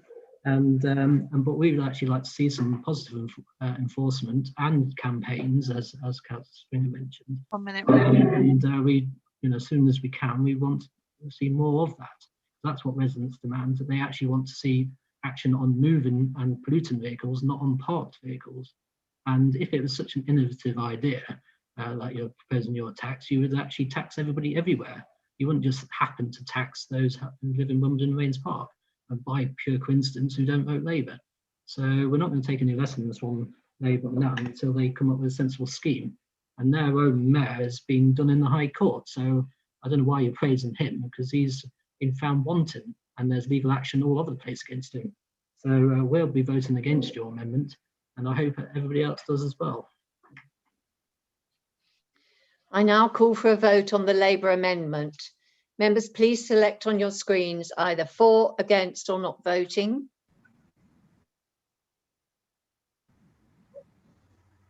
Councillor Stamford, could I have your vote, please? For the amendment. Thank you.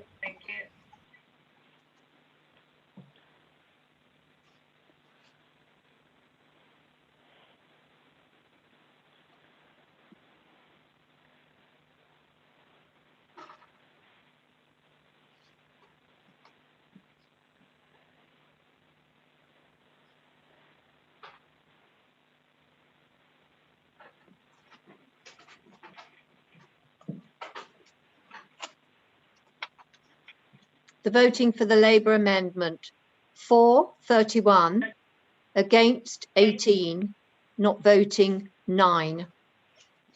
I now call for a vote on the substantive motion as amended. Please vote on your screens either for, against or not voting.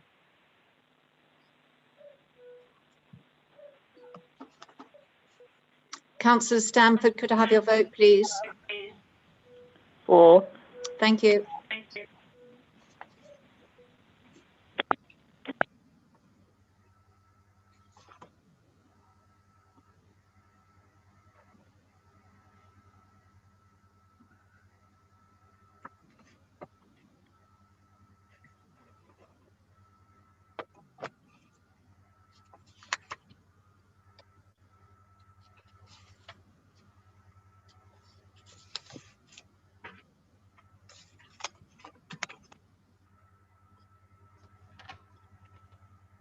The substantive motion as amended: for 31, against 16, not voting 11. Now the debate is finished, we move to a vote on the substantive report Is the report agreed, or would you like a vote? Agreed. Agreed. Agreed. Agreed. Agreed. Agreed. Thank you. We move to the report of item number 8, the Wimbledon Community Forum. Councillor Holmes, will you formally recommend this report to the council? Madam Mayor, good evening. Thank you very much. The Community Forum met on the 1st of December. 30 residents and councillors met. We received a COVID report, an update from the Director of Public Health. We had a presentation from Love Wimbledon presenting their annual report and giving us their Christmas update. Thank you, Madam Mayor.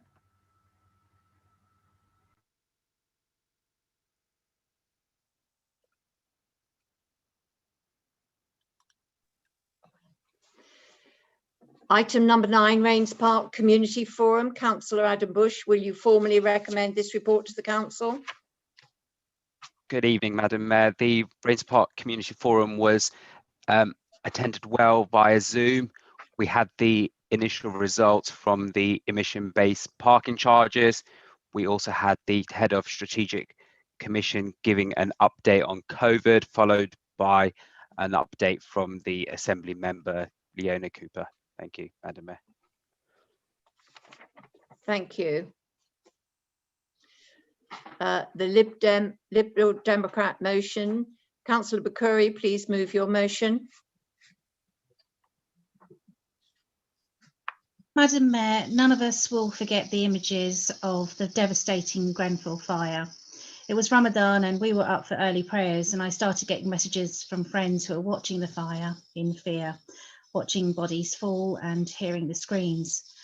Over 3 years later and 72 lives lost, we will never forget them. Some of those faces that we can still see in our minds, the children, the elderly, lost forever. I never thought I'd see that fear again, but a year ago I was woken up with messages about another fire, this time near my home in Worcester Park. I gathered some of my children's old clothing and arrived to chaotic scenes, families and children, adults walking aimlessly in pyjamas with hair in a mess, nothing but a phone in their hands. The Hamptons fire was sudden and it was pure chance no one died. I did talk to a little boy. He said his entire fossil collection had gone. Another child who was worried about her toys, mothers and fathers talking about how they'd lost everything. No photos, no clothes, no passports, everything gone. Quiet crying and stunned faces. I stayed every day that week trying to give comfort and support, and I will never forget those faces. Now, when I talk to these residents, they speak of the horrors that have remained, many too scared to sleep, many never feeling safe, many scarred for life. And this week I've been speaking to victims who, because of the government legislation resulting from these tragedies, have been left in mental and financial trauma. The End Our Cladding Scandal campaign has been led by the victims, leaseholders who are trapped in their homes because they cannot sell or remortgage because their properties are unsafe. They're being forced to pay the bill to fix a problem, a cladding tax. They're not responsible for the cladding, but they're being made to pay the bills and rising service charges that many of them can't afford. We are in a pandemic. Many people are in furlough, losing their jobs. Homeschooling is making it difficult to find work, and many are facing homelessness, some even resorting to dodgy lenders to pay for bills. And they're all suffering from extreme mental health conditions, severe stress and anxiety. We're all being told to stay at home, and we're all feeling that mental strain. But imagine adding the fear that your home is not safe and that you have to pay to fix it. This is simply unfair. Our motion asks that we support the victims' 10-point campaign, but we can do more. Most of the fires recently in London are similar to the ones in Worcester Park, buildings that are under 18 metres high, and unlike high-rise buildings, there's no government funding to support these leaseholders in low-rise buildings. Yet these victims are still paying the costs of living in unsafe homes. We need to get an audit on low-rise buildings so that we know who is at risk. There are people living in these flats right now who could be in danger. 500 flats in Plough Lane, Wimbledon, another building below 18 metres, and their residents are getting bills of £5,000 to pay by the end of March. They've contacted their local MP and councillors, but they don't know where else to go for help. So we can support them in our by giving them support from the council with an online support hub. I'm hearing politicians saying that this is complicated. It is, but I'm listening to the victims and they're telling me they're feeling ignored, derailed, unstable, and they need urgent action. They want cross-party support. They need our help. Let's not make this complicated, political, or impossible, because together we can save lives. We can stop this scandal. We must accept this motion as it is, because our victims need action now. They should not pay the bills. We need this scandal to stop now because time is running out. This is being seconded by Councillor Kohler. I'll reserve my right to speak, please, Madam Mayor. Thank you. We have two amendments and we'll take them in the order in which they were submitted. Councillor Gretton, please move your amendment. Thank you very much, Madam Mayor. Madam Mayor, I'd like to acknowledge the extent of the difficulties which are clearly faced by the affected residents and leaseholders, and particularly those in the flats on Plough Lane. Certainly through no fault of their own, they now find themselves in extremely difficult circumstances, which I think we all hope will soon be resolved. And I'd like to pay give a special thanks to the very strong level of support which our excellent local MP Stephen Hammond has shown, who's showing really is a true leadership and vision, and is proving such a strong and powerful voice in Parliament on what is a national issue. And I'd like to thank Stephen Hammond for the direct support he's given to the leaseholders of Plough Lane, and also for his valuable work in lobbying the Treasury at the highest level on this issue. Thanks also to my ward councillor colleagues, Councillor Una Moulton and Councillor Janice Howard, who I know have been at the residents' meetings recently, and in particular for making sure that the council was involved last year as well in making available the relevant fire surveys and safety certification for the Plough Lane leaseholders. Madam Mayor, I'm sure you agree that the Liberal Democrat motion is somewhat disappointing. Liberal Democrats have been announcing to the residents of Wimbledon that they're working on a cross-party basis, but unfortunately they seem to be using the plight of the leaseholders and this motion more as an opportunity to set out their own anti-government rhetoric, unfortunately. And there's quite a few things missing from the Liberal Democrat motion. You'll notice, Madam Mayor, that there's no reference to the Grenfell Tower public inquiry. It doesn't seem to be aware of the establishment of the two government funds, the building safety funds of £1 billion and £600 million respectively. Doesn't seem to be aware that 95% of the cladding remediation on the high-rise ACM buildings has already been completed or is in completion, and 100% of the high-rise social cladding, of course, on all social housing as well. And there's no reference either to the independent review of the building regulations, which was carried out, of course, under the exceptional leadership of Dame Judith Hackett, the former head of the Health and Safety Executive. And equally, there's no mention of the fire safety bill or the building safety bill, and which are in various stages of legislative passage. And of course, these are two of the most significant pieces of building safety legislation that our country will have seen for a generation. Madam Mayor, the Labour amendment is slightly baffling. It's unintelligible. It's calling basically for more money from government, but it doesn't seem to be aware. Doesn't seem to be aware that it's asking for more money before the council officers can get involved in the matter. Doesn't seem to be aware that its own council officers have been involved in the matter, because at our request in Wimbledon Park, we asked the housing team to get involved and help secure the fire safety certification sometime. 1 minute remaining. And it doesn't, and so it's a slightly confusing amendment from the Labour councillors, Madam Mayor. Madam Mayor, our amendment is a simple, straightforward one. We are suggesting quite simply that the council acknowledges its support for the Leasehold Knowledge Partnership, and this is a very positive set of proposals put forward by a former Bank of England economist, Madam Mayor, and it sets out basically a series of levies for freeholders, manufacturing and development levies as well. And the objective and effect of those levies would be to relieve leaseholders and the taxpayer as well, Madam Mayor, financial obligations that would otherwise impact it. And it's very positive that Lord Greenhouse, the building safety minister for the government, has already stated in the last couple of weeks, I believe, that he's in favour of a form of levy-based solution. And as we reach the critical point of the national budget on the 3rd of March, Madam Mayor, it would be a very positive opportunity for all councillors and all parties to set out their approval and support of a Conservative motion on this matter, and that would be the most likely motion, Madam Mayor, which would really be noticed at the highest levels of government. I know that Stephen Hammond MP 4 minutes, Madam Mayor. would be very keen on setting that out to the Treasury, and it'd be very positive if all councillors could vote in favour of it. Madam Mayor. Thank you, Councillor Gretton. Your 4 minutes is up. Thank you. Nigel The amendment is being seconded by Councillor Bembo.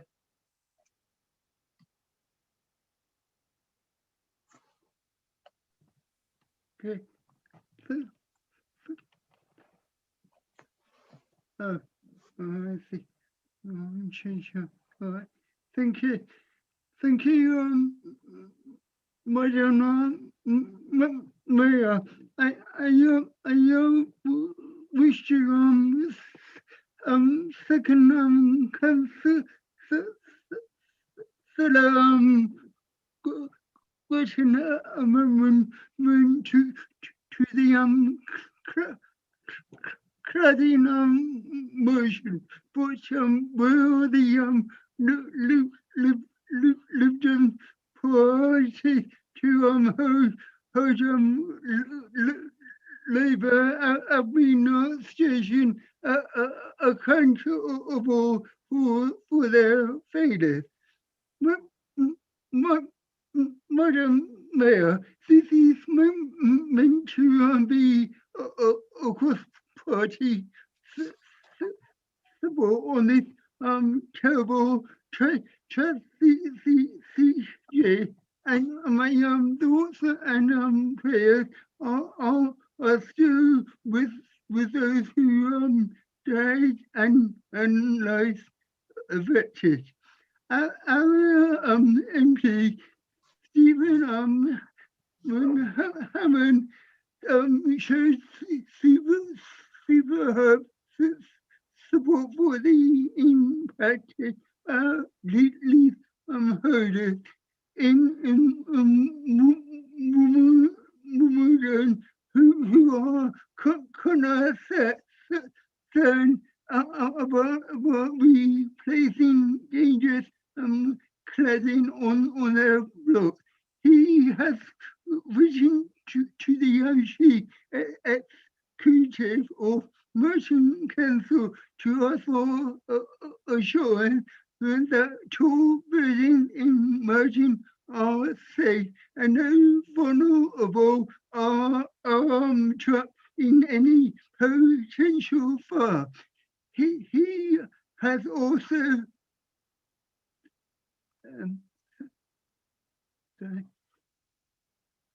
thank you. He has also requested that the Council Housing Department ensure all the correct fire safety measures are in place. Progress has been made, unlike the Lipton's lack of research. This administration council has contacted all the local housing providers to confirm the safety of all the properties they manage. Stephen Hammond is kept updated, and he has offered to share any housing burn which does not cooperate. This council has promised to see assurance about non-residential tall building safety. Madam Mayor, cladding housing are the biggest housing provider in Merton. I understand mainly at the High Path, Eastland and Ravens Bay, they have increased visit to residents home and sent information to all the toll blocks with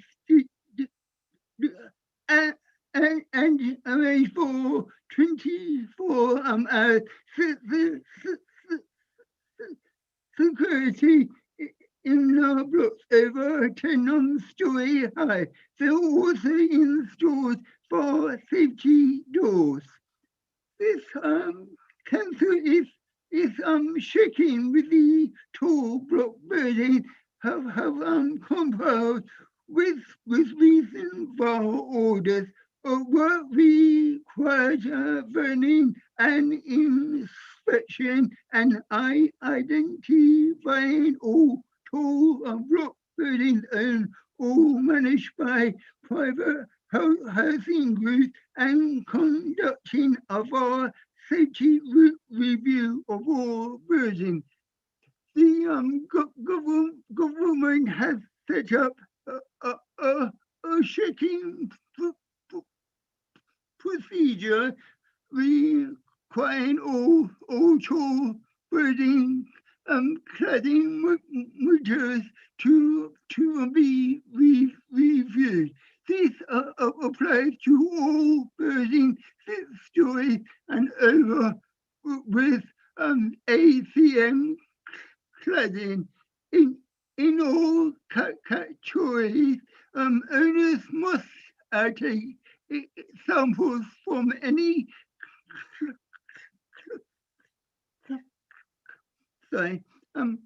cladding and send them to a central testing point and be fully compliant with our risk assessment.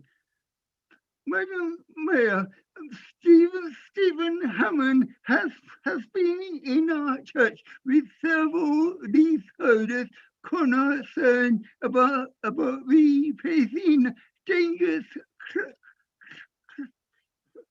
flooding on their block. He arranged discussion between the leaseholders and freeholders and raised the issues with the council. It is clear reform is needed to give leaseholders more rights and make freeholders more accountable.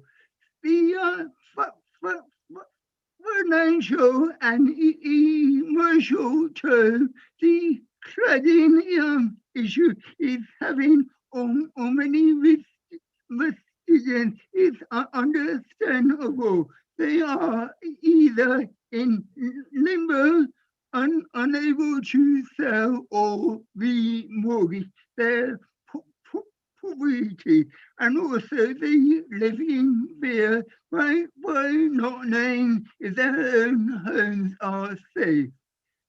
This needs to be urgently addressed, and the government is working hard to do this, but should be cross-party support. The building safety fund already covers removing and replacing unsafe ACM and non-ACM cladding systems on private and social sector tall block buildings over 18 meters.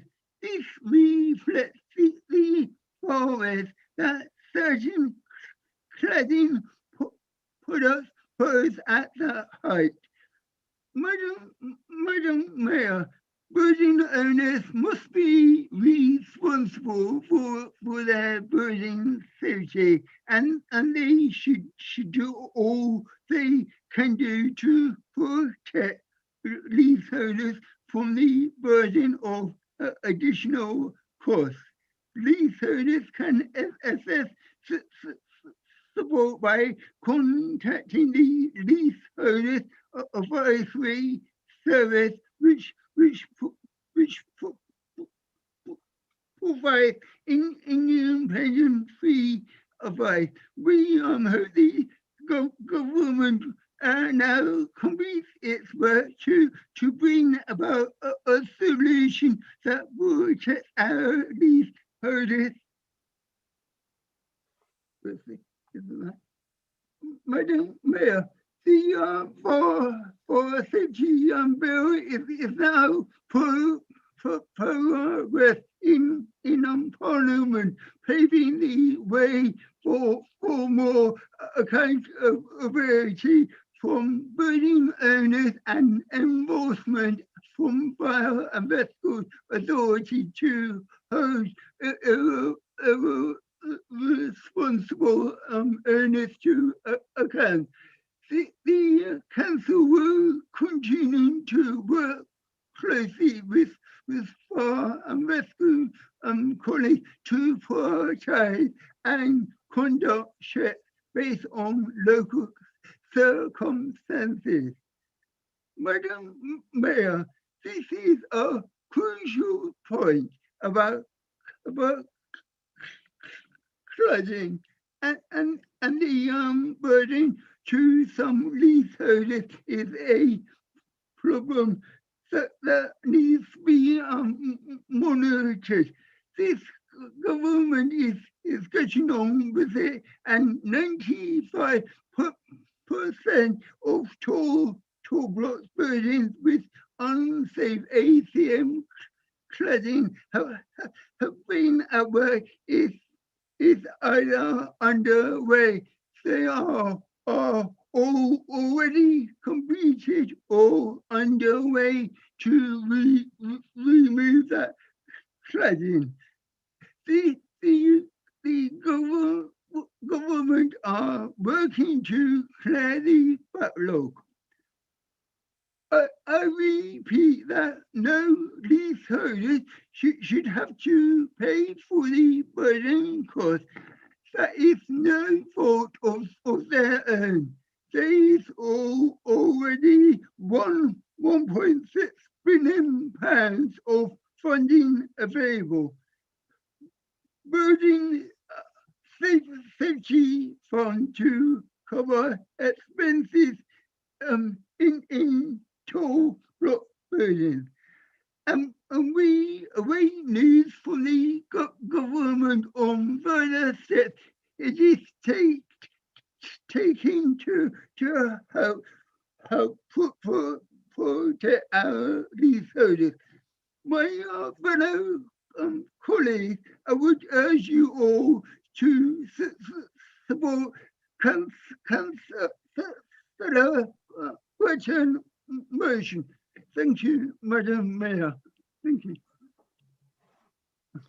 Councillor Kohler, you only have one opportunity to speak. You can speak after this motion, the amendment, or do you wish to speak after the second amendment?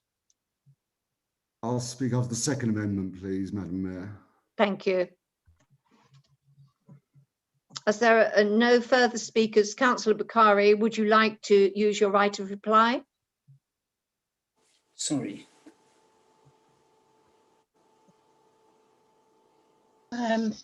Yes, I will. And I'm pretty shocked, and I'm feeling actually quite sick listening to what I've just heard from the Conservative proposals. I'm sure Councillor Kohler will add to that.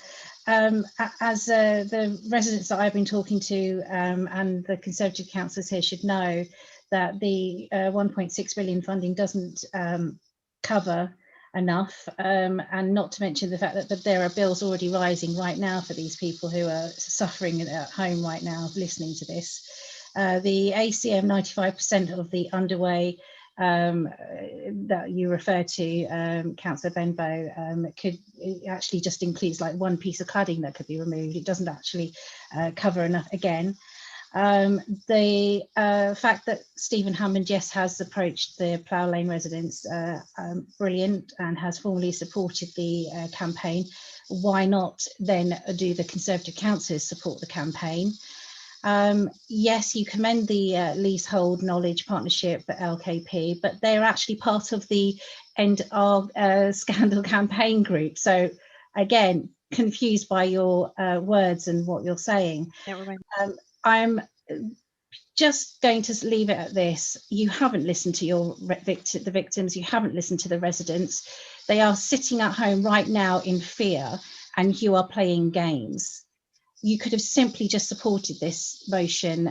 Stephen Hammond has formally supported it. Why haven't you?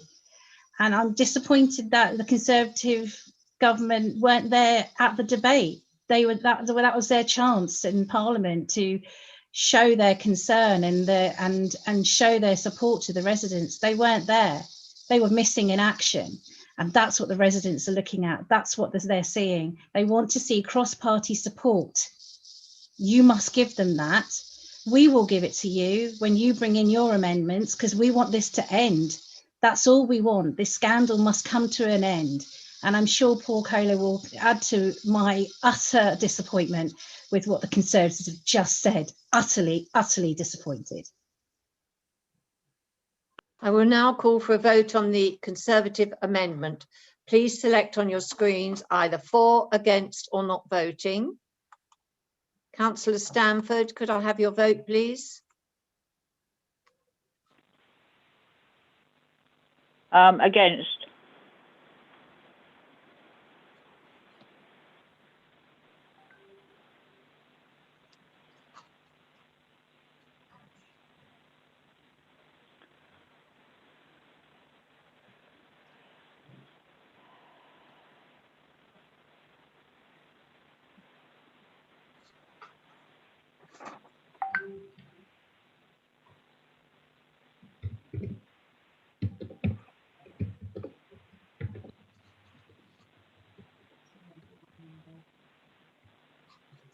We're still waiting for one person to vote, please.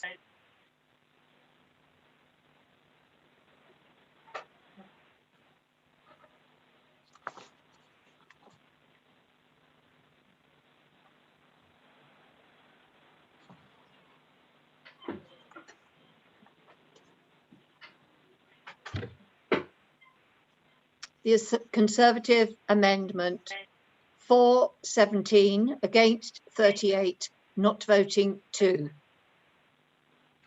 The amendment falls. Councillor Welton, please move your amendment. Thank you, Madam Mayor. I formally move the amendment. All of us here will remember the tragic loss of life at the Grenfell fire and those who needlessly died. At the time, I was Vice Chair of the London Fire Authority and visited Grenfell after the fire. The harrowing scenes is something that will live with me forever, and it is why steps need to be taken to prevent a similar fire ever happening again. In the immediate aftermath, many buildings were identified with inflammable cladding that required immediate action to be taken. At the time of the tragedy, ministers made claims that leaseholders would not bear the cost of fixing problems they did not cause. Innocent residents are facing lockdown in flammable buildings, colossal bills for repair work, and in some cases bankruptcy, along with hundreds of pounds per month on interim safety measures, such as walking watches.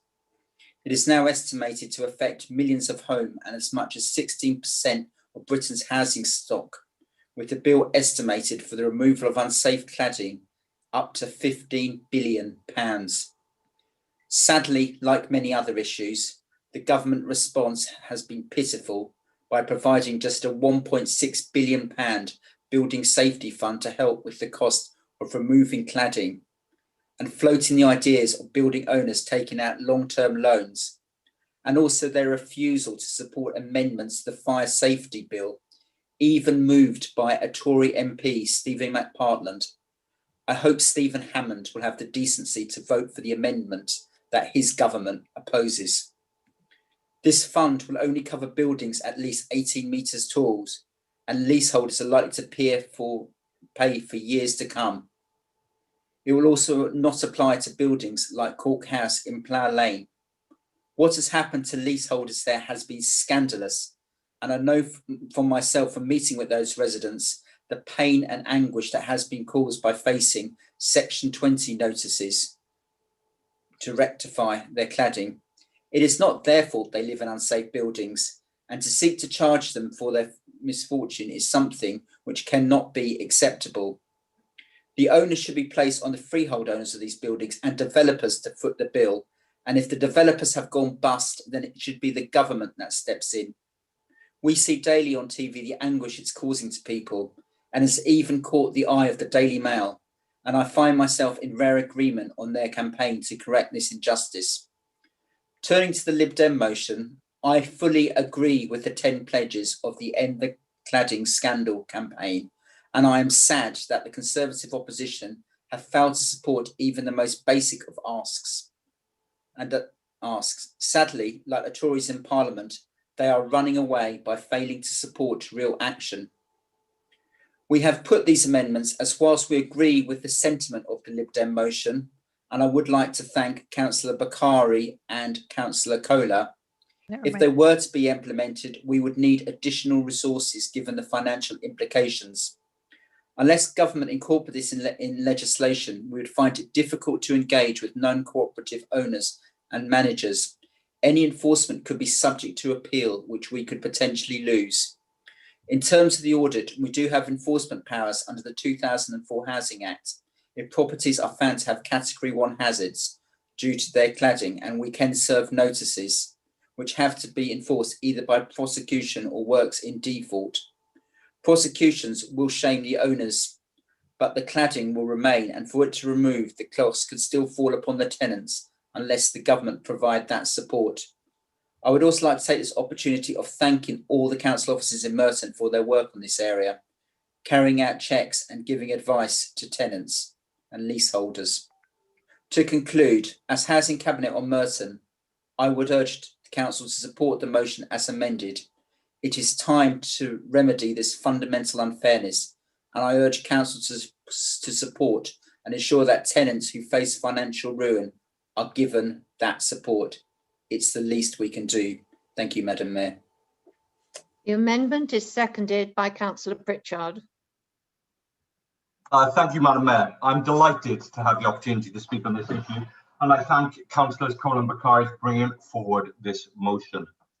Madam Mayor, the government's handling of this cladding crisis, like their handling of Windrush, like their handling of the COVID crisis, and dare say, on an issue dear to my heart, like their handling of the ongoing citizenship for soldiers issue, should forever be an albatross around their neck. My reasons are this is a government that still doesn't have reliable data on the number of blocks with unsafe cladding, with latest figures suggesting that nearly 500,000 people are currently at risk. And Madam Mayor, this is a government that, after promising that all Grenfell style cladding would be removed by June 2020, there's still nearly 50,000 people living in 18-metre plus buildings covered in Grenfell cladding, i.e. just like the tower in Grenfell. Further to this, there's also 1,000 blocks with other forms of dangerous cladding, housing nearly 500,000 people. But the dangers caused by government inaction don't stop there. Research by the Telegraph, no less, and noting that Martin has quoted the Mail, found that 4.6 million UK properties may be unsellable. That's over 1 in 7 homes, encompassing 11 million residents. These figures are extraordinary and beg the question, what has the government done? Well, Madam Mayor, since the fire, the government has said on at least 15 occasions that leaseholders should not bear the cost of building remediation. Yet the Building Safety Fund is set up and will only cover 600 of almost 3,000 buildings that have applied, 1 in 5, and it is restricted to buildings over 18 metres. This is despite the fact that several mid-rise buildings have suffered devastating fires fueled by combustible materials, and the government's own advice states that much of this cladding is dangerous at any height. So in the absence of meaningful government action, what of the people who call these buildings their home? The cost of interim measures alone are causing some leaseholders to become bankrupt, with some insurance premiums increasing by over 1,000% on properties that are now unsellable.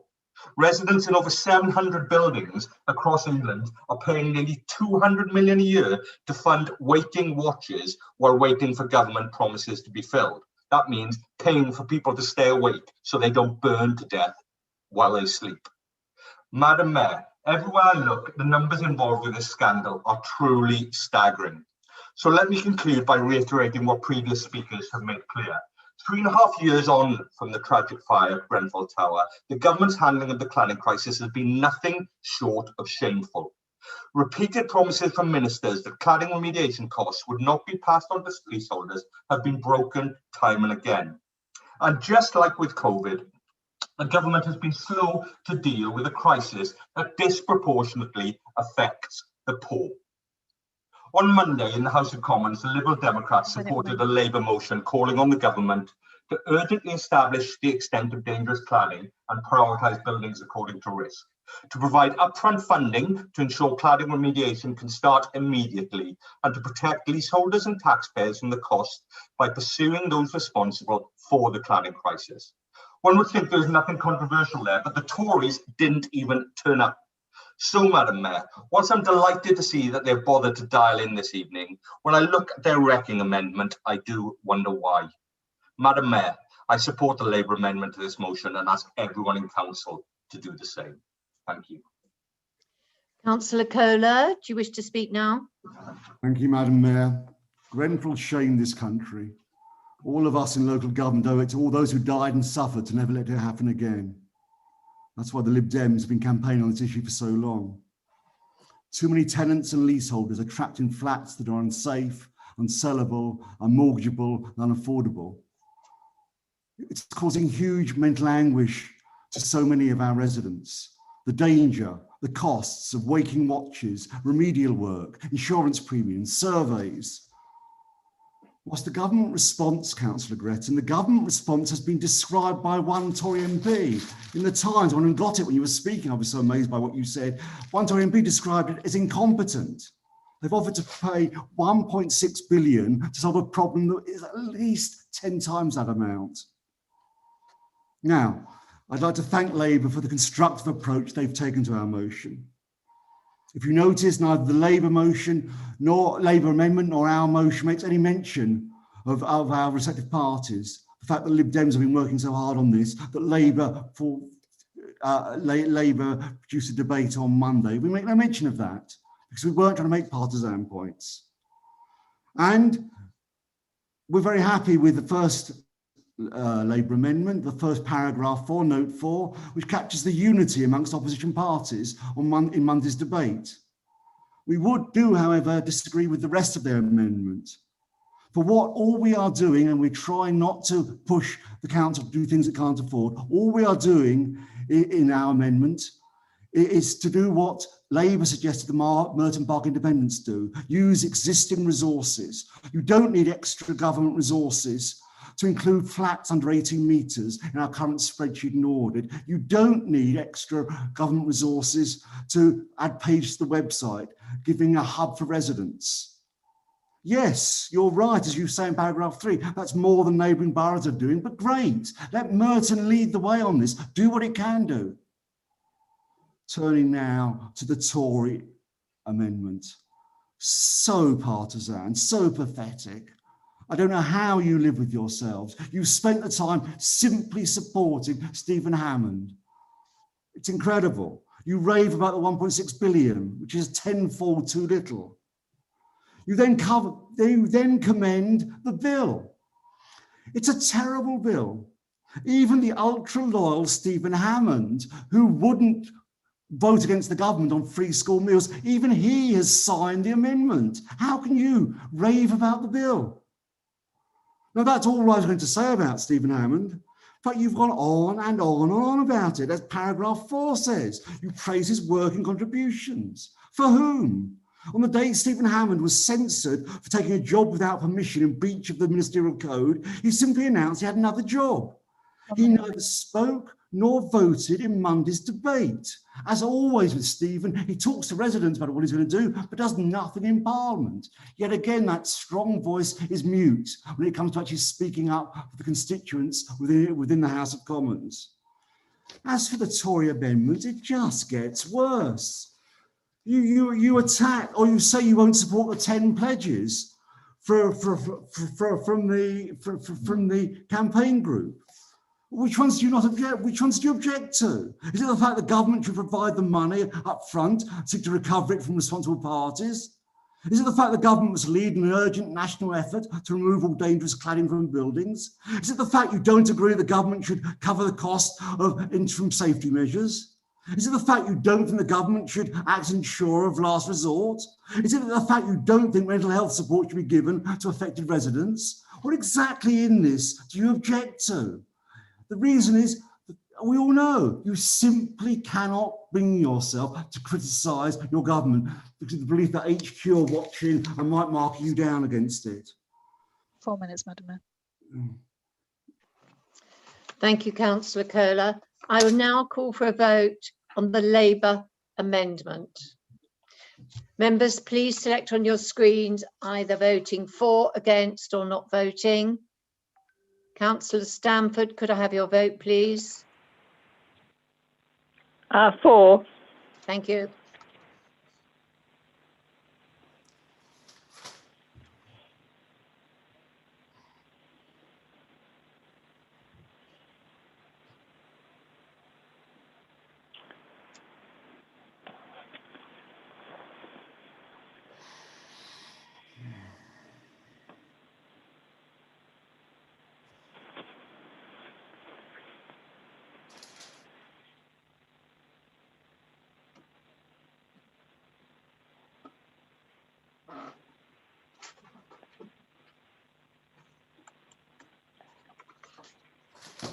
The Labour amendment for 31, against 9, non-voting 18.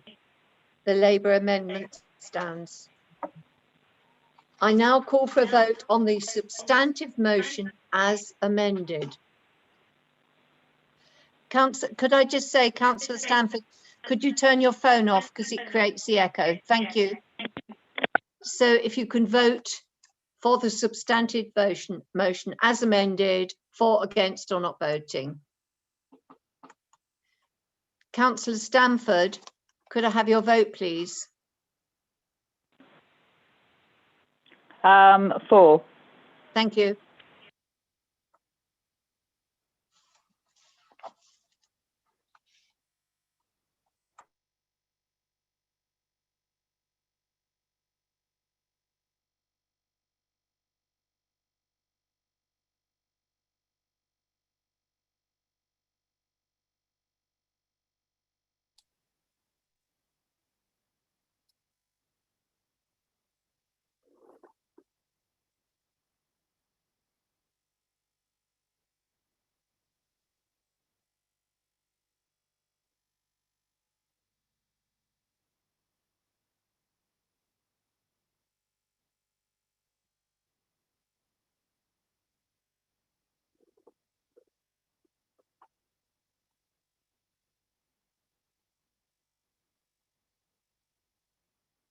Sorry, you're muted, Mayor.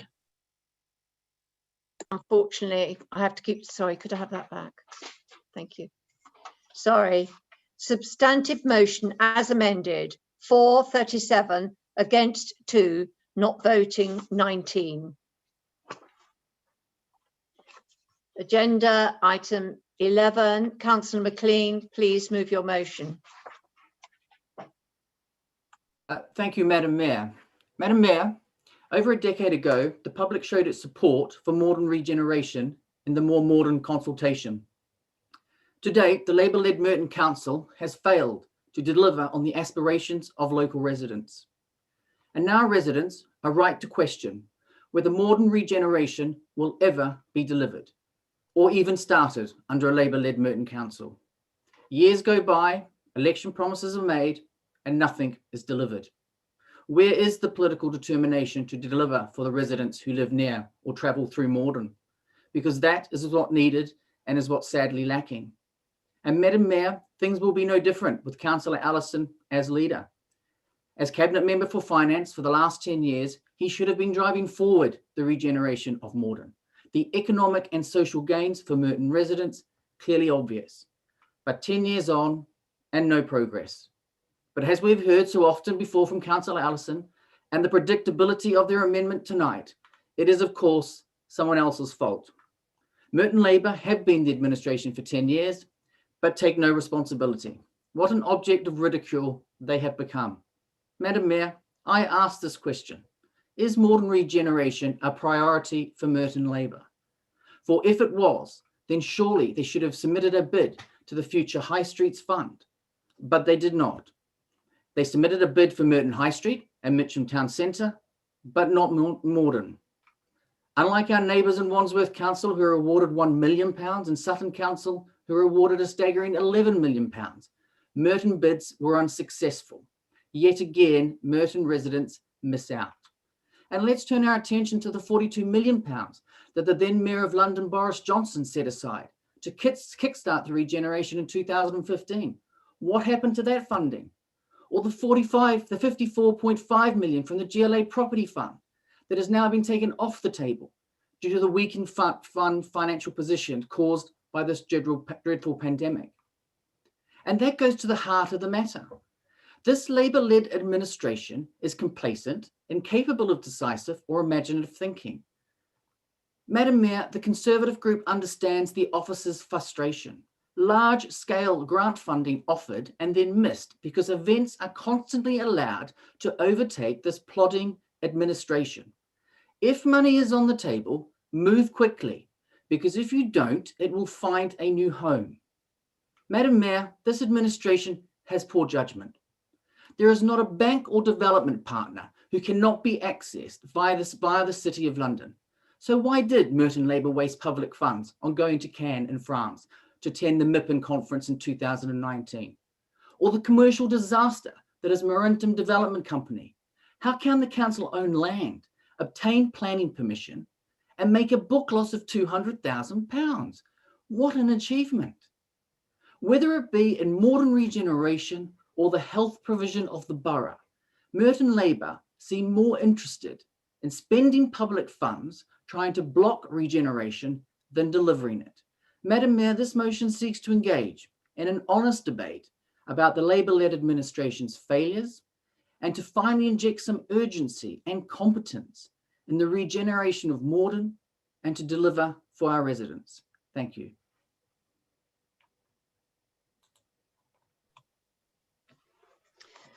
This is being seconded by Councillor Crowe. Thank you, Madam Mayor. Madam Mayor, let us briefly consider the history of Morden's regeneration, or should I say non-regeneration. The story starts with the vision for Morden, a plan that was formally adopted by the council in 2009.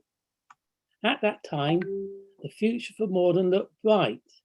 Then tragically in 2010, Labour gained control of the council and, having inherited the approved vision for Morden, promptly did nothing.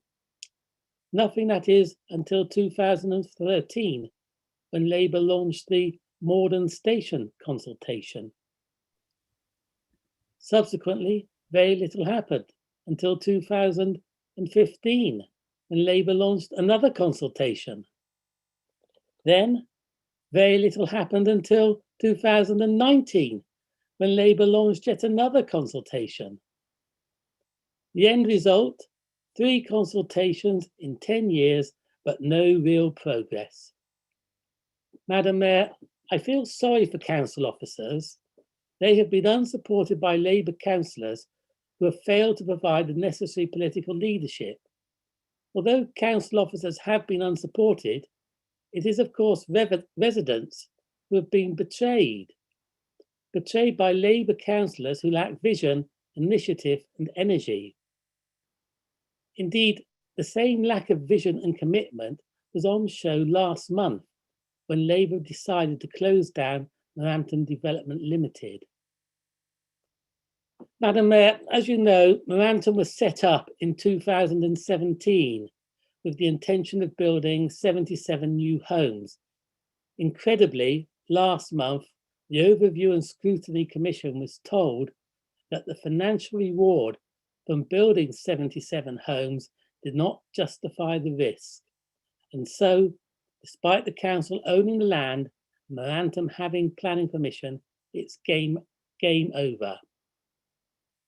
Perhaps in fairness, rather than game over, I should say game postponed for the 77 families who had hoped to move into the proposed new homes. Nonetheless, with that sorry decision on Morantum, Labour brings shame upon itself, and understandably, residents who were dismayed by the lack of progress in regenerating Morden now fear further delays on top of recently announced delays. Madam Mayor, one of the saddest aspects of the Morden Regeneration project is the council's apparent inability to move quickly to secure funding when it becomes available. In 2015, Mayor Boris Johnson offered £42 million, 1 minute remaining. but that opportunity was lost. In 2009, the GLA offered £54.5 million, but this money has yet to be unconditionally secured. We hope that this money does not slip away from as a result of our actions, or more likely, in this case, our inactions. To rectify the current situation, our motion sets out 4 initiatives to get Morden's regeneration back on track. They are: 1, a progress report to every full council meeting; 2, membership of the steering committee to be reviewed; 3, meetings of all stakeholders to be convened; and appointing a Morden champion. Madam Mayor, passing this motion is the correct thing to do, and it is my privilege to second it. Thank you. We have 2 amendments and we will take them in the order in which they were submitted. Councillor McGrath, please move your amendment. Thank you, Madam Mayor. It'd be very easy for me to talk, to spend all my time talking about how the Labour Council has spent £2 million without building a single home, but I'm not going to do that. Very few things are more damaging to an organisation than a blame culture where people don't want to try out new things. But when things go wrong, the important thing is to understand what lessons we can learn for the future. So what went wrong with Morantum? Well, one of the things that went wrong was the interest rates charged by the government went up. But the Director of Corporate Services confirmed to me that that was known about in October 2019, over a year before we finally made the decision to wind up Morantum. Is that something that we need to look about making sure we factor in better next time? And there will be other things, other lessons to be learnt from Morantum about the Morden redevelopment project. It's a vast project with considerable risks, much bigger than the Morantum. The paper that went to the Financial Monitoring Task Group, Madam Mayor, talked about a Merton investment of at least £10 million with a possibility of more, much of that borrowed money. So let's make sure that we learn the lessons from Morantum, good and bad, before we invest millions of pounds of borrowed money in the Morden redevelopment. Madam Mayor, we genuinely hoped that this amendment will be uncontroversial and can be supported by all members, because learning the lessons of what goes wrong is not something party political, it's something that I would hope that we all agree with. So I urge members to support this amendment. Thank you. The amendment is seconded by Councillor Kohler. Thank you, Madam Mayor. It's easy to point the finger at the fact that Morantum spent £2.1 million and didn't build a brick. But I'm a businessman. You invest sometimes, you take risks, sometimes they don't always work. But as a businessman, you must learn from your mistakes. And there was a failure here, there's been a failure here to learn those mistakes, and we need to do so. There was an absence of pre-decision scrutiny. 6 weeks elapsed between when the company made a decision to close or recommend closing and spoke to the board. There should have been pre-decision scrutiny at that point. Things happened in that six weeks. Interestingly, the interest rate was really important, yet the board made a decision to close and were given totally wrong information on the interest rates. The interest rate had in fact gone down a month before the board made the decision. In fact, they were given totally the wrong information.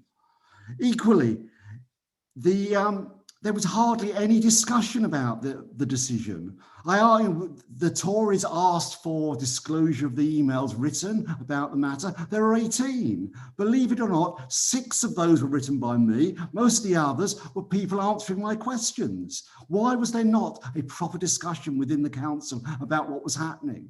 These things we need to learn from, and scrutiny needs to do that properly. And what we are saying to you is, look, we haven't yet learnt the lessons. We have to do so. So please, please, please, pass our amendment. Let's learn the lessons, because as Simon says, Morden's a lot bigger project. If we don't learn the lessons from Marantum, Morden will cause us real issues. Thank you. Thank you. Councillor McLean, do you wish to use your right of reply? Can I come in at the end of the Labour amendment? You can only do it once, so if you don't want to do it now, you can do it then, but only once. Yes, thank you. I'll like to. Right, okay. I will now call for a vote on the Liberal Democrat member. Members, please select on your screen either for, against, or not voting. Councillor Stamford, could I have your vote, please?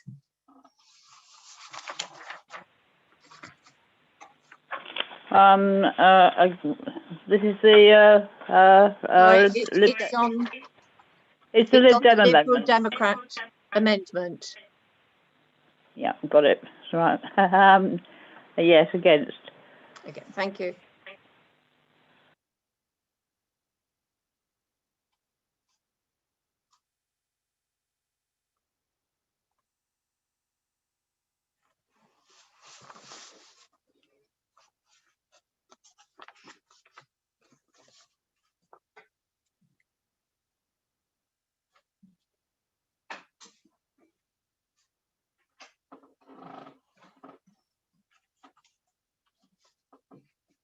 The Liberal Democrat amendment, for 26, against 30, not voting 1.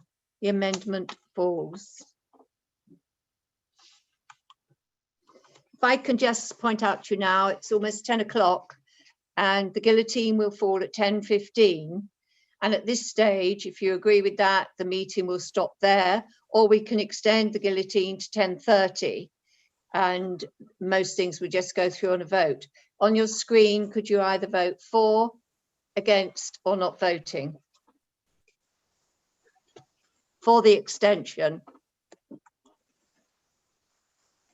Councillor Stamford, could I have your vote, please?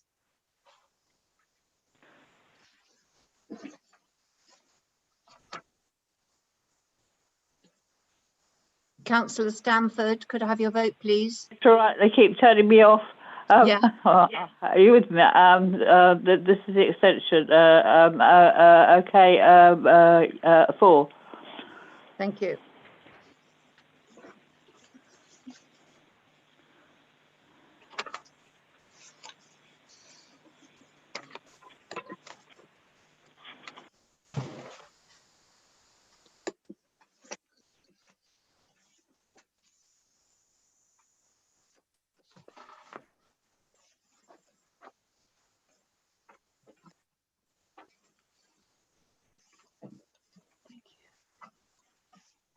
The vote on the guillotine, 4:30, 3 against, 3 not voting. So we will go on till 10:30. Thank you. Councillor Welton, please move your amendment. Thank you, Madam Mayor. I formally move the amendment. Council will be aware that the regeneration of Morden Town Centre has been a priority for the council for a number of years. Tonight we are faced with a Tory motion which is a diet of negativity which fails to recognise the immense challenges of this development. From the start, it was always going to be development that had many phases and over a number of years, including economic cycles. It is also a development that is complex, containing many different landowners, which have to be brought out to enable us to bring the jigsaw together and to make it viable. Whilst the council is a major landowner, TfL also have land around the station, and this would have to be part of the regeneration.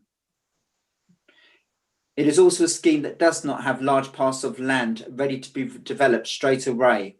And whilst we would have liked to have obtained land fund money, there were schemes, unfortunately, which would have delivered housing numbers far quicker for the GLA over the immediate short term. This is a scheme that we still wish to go to market, but I would also like to correct the analogy that the council has lost money. The 2015 Housing Zone Fund, which was referred to by Councillor McLean of £42 million, offered deeply unfavourable interest rates and was available only to developers and not the council.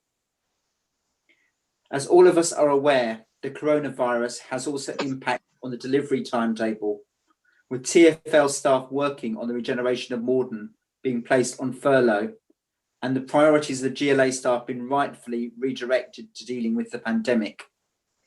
Anyone who does not think that has had an impact is frankly living in cloud cuckoo land. And dealing with this, of course, is not the most immediate priority facing TfL at this present time. But as a council, we have been continually to work on the project, and I would like to commend the work on the Future Merton team led by James McGinley and Paul McGarry. We have, as a council, been actively investigating alternative delivery methods and funding mechanisms, including discussions with the MHCLG and its sponsor agency, Homes England. We have also met with TfL over the past few months to look at a revised delivery plan, including financial arrangements. It is untrue to say that we haven't met when meetings have taken place regularly, and that dialogue continues. As a council, we are still looking at procurement in the next year, but this will be subject to market conditions and the impact of COVID-19. But as a council, we recognise the need to support Morden in the interim, and this has included the recent allocation of £300,000 from Neighbourhood Seal towards Morden Town Centre's improvements at November's Cabinet to revitalise the town centre with short-term deliverable measures while the procurement of a development partner progresses. Minute remaining. There is also reports going to the next sustainable community panels on regeneration, and it was recently discussed at the Financial Monitoring Task Group, which had the opportunity to scrutinise the finances. This has not had a shortage of scrutiny, despite the accusations of the opposition, who offer absolutely no solutions to the challenges faced. It is a challenging environment, but we as a council do have a determination to progress the scheme going forward.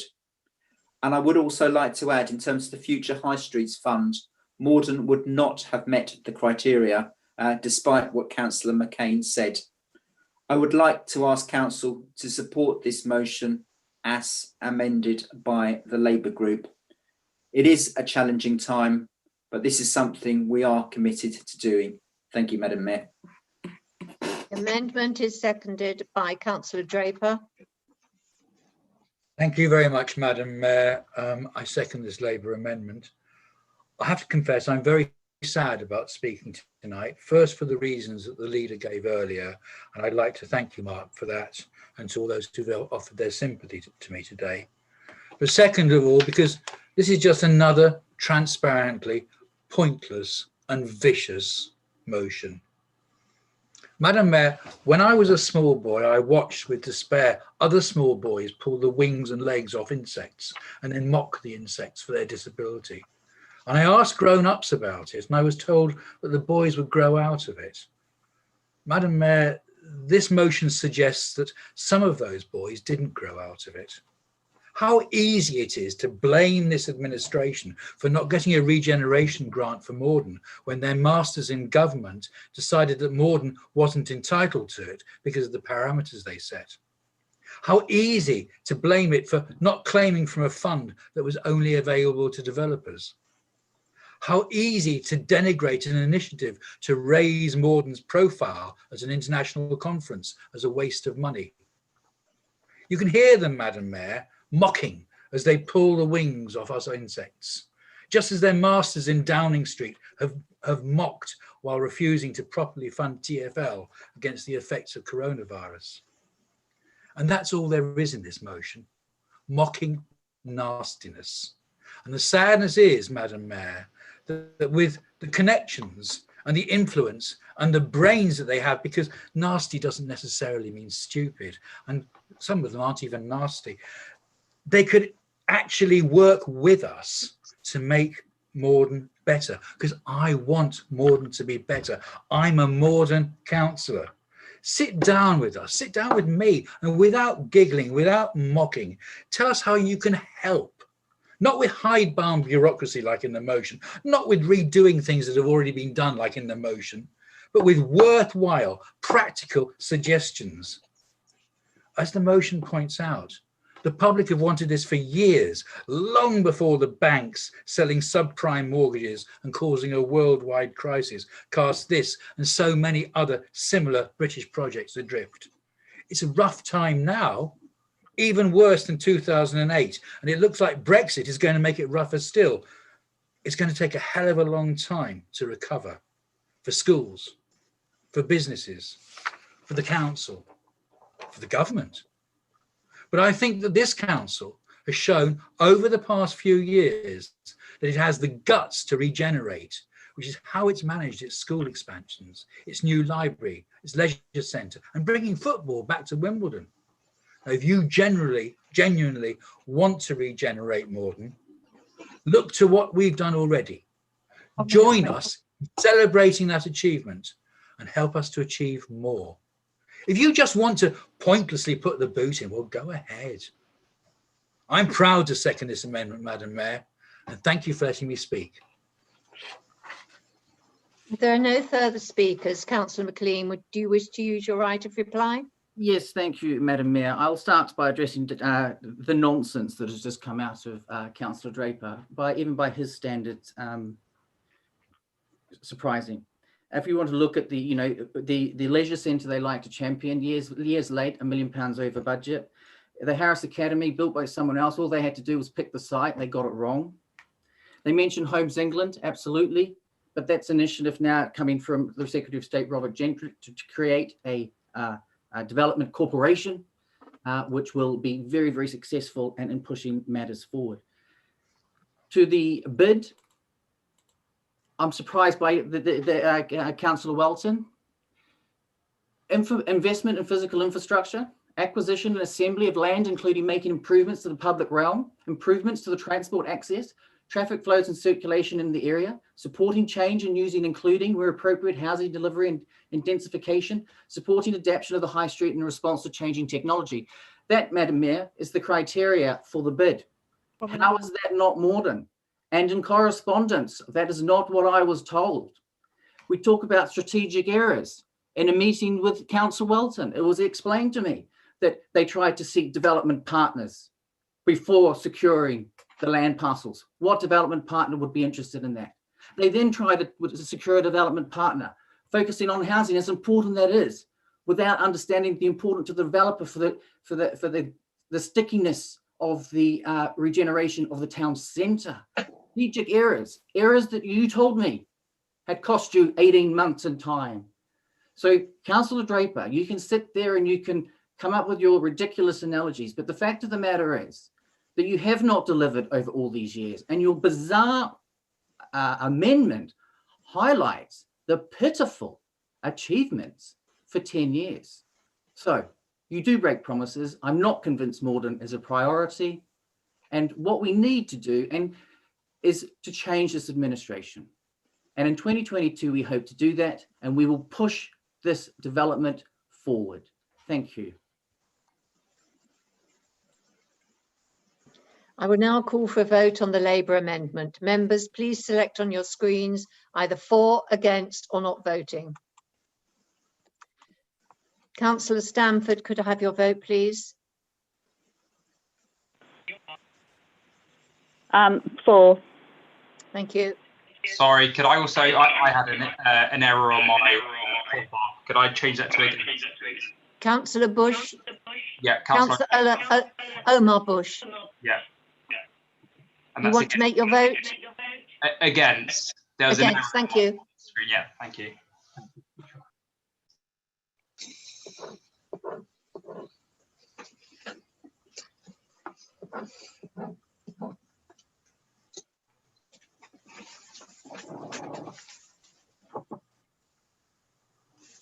Councillor showing us off.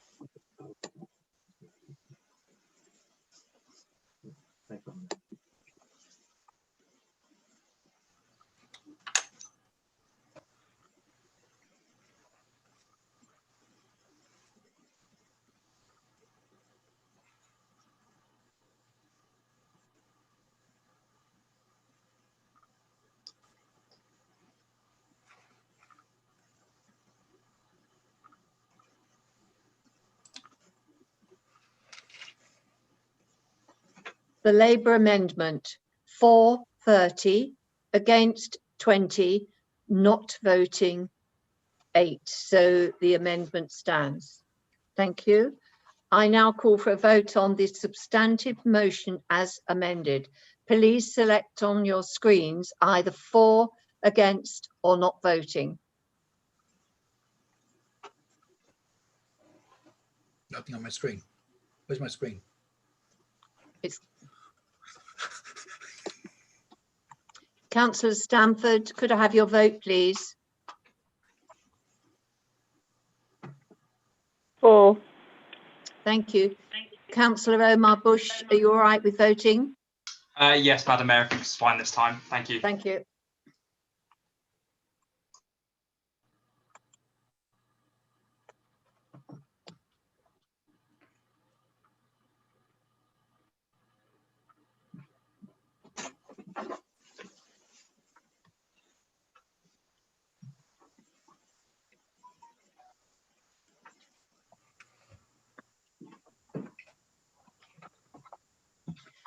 The substantive motion as amended, for 31, against 19, not voting 8.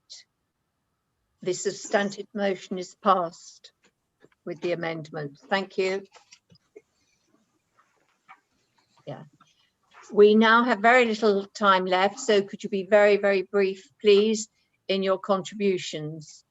Item 12, approval of the pay policy statement, a member's allowance. Councillor Byers, please move your report. Thank you, Madam Mayor. I formally move the report. In the interest of time, I don't intend to speak to the report because I think it speaks for itself, but I did, Madam Mayor, just want to briefly touch on the amendment that's been tabled by the Liberal Democrats. I do welcome the amendment and I welcome the thought process that's gone into it, and I agree that the issue that they have identified is one that we do need to tackle.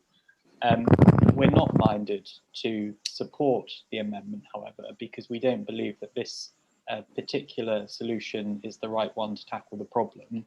It is something that has been previously looked at, and I know that there has been some discussion of it at the JCC, but for various reasons it wasn't thought to be a workable solution. And instead, we believe there are more effective ways to tackle the issue, which is something that Councillor Skeet is leading on, and she'll talk to in seconding this report. So thank you, Madam Mayor. This is being formally seconded by Councillor Skeet.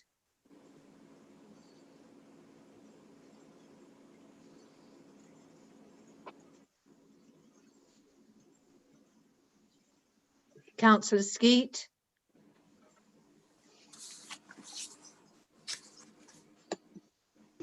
Yeah, thank you, Madam Mayor. First, I would like to pay tribute to our staff who have done an amazing job over the past year. Martin is a great place and our staff make it so. But the past year has also shown the need,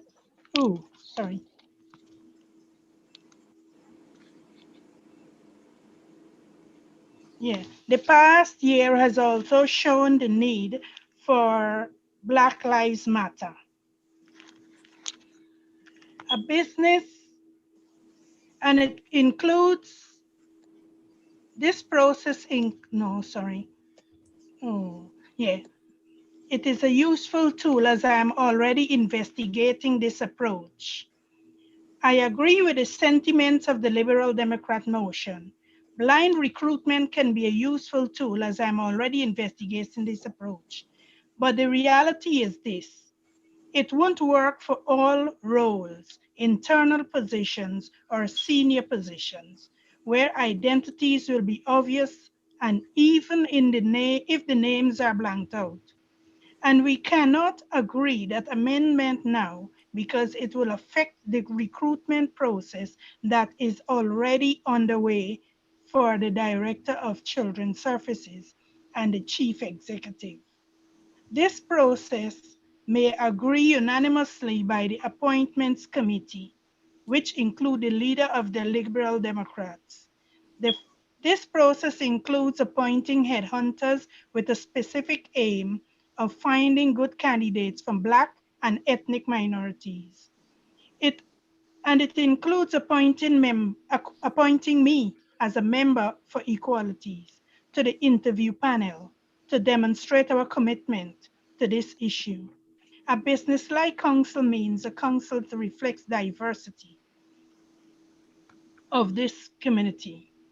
And as an administrator, we are committed to more and better representation at all levels of the council.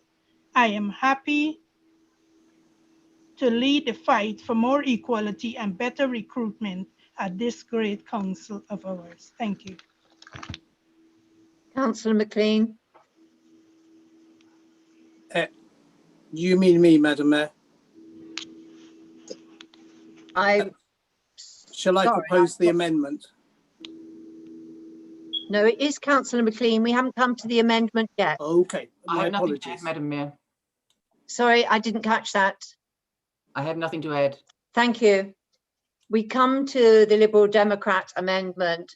Councillor McGrath, please move your amendment. Thank you, Madam Mayor. Before I come on to that, can I just draw the attention of members to, on this item, to paragraph 3.4 on page 119, where it says that we should set the allowance for carers to look after our dependents to help us carry out our roles at the London Living Wage. That's absolutely right, Madam Mayor, but it continues to disgrace our council that while we're willing to pay people to look after our own dependents, the London Living Wage, we won't do that the same for those we contract with to look after our residents. Now let me move on to this amendment, Madam Mayor, and Councillor Skeet appeared to be speaking to a different amendment.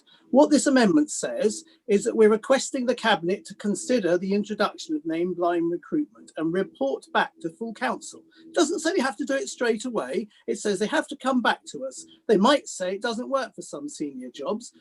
Many organisations have found that they can make it work, ranging from the BBC, the parts of the NHS, to accounting firms like Deloitte. All we're doing is asking the Cabinet to investigate and come back to us and consider how it would work. None of that will interfere with the process of recruiting the CEO. And I'm absolutely astonished that that reason is being used. Madam Mayor, I've got an excellent quote about the value of name-blind recruitment from no less a person than Jeremy Corbyn when he was explaining why it was in the Labour Party manifesto. But I'm not going to bore you with that, given the time. I'm just going to say that it seems absolutely obvious to us that this is something the Cabinet should look at. It needn't affect the CEO recruitment, and there's absolutely no reason that I can see to vote against it. So please vote for it, ask the Cabinet to investigate and come back and give us your views. Thank you.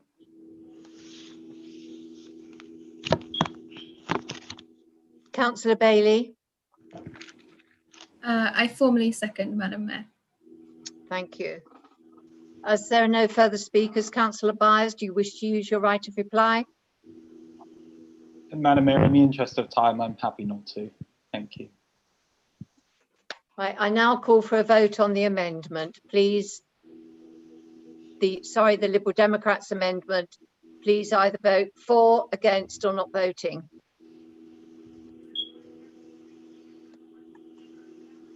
Councillor Stamford, your vote, please. Against. Thank you.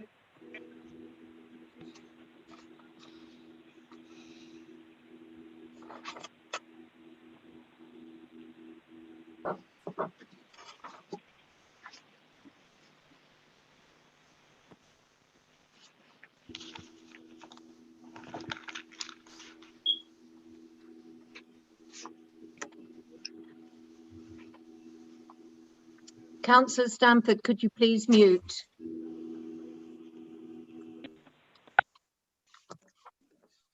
The Liberal Democrat amendment. For 26, against 29, not voting 2.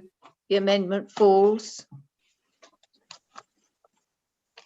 I therefore call upon a vote for the original recommendations. Please select from on your screens, members, either for, against, or not voting. Councillor Stamford, could I have your vote, please? Against.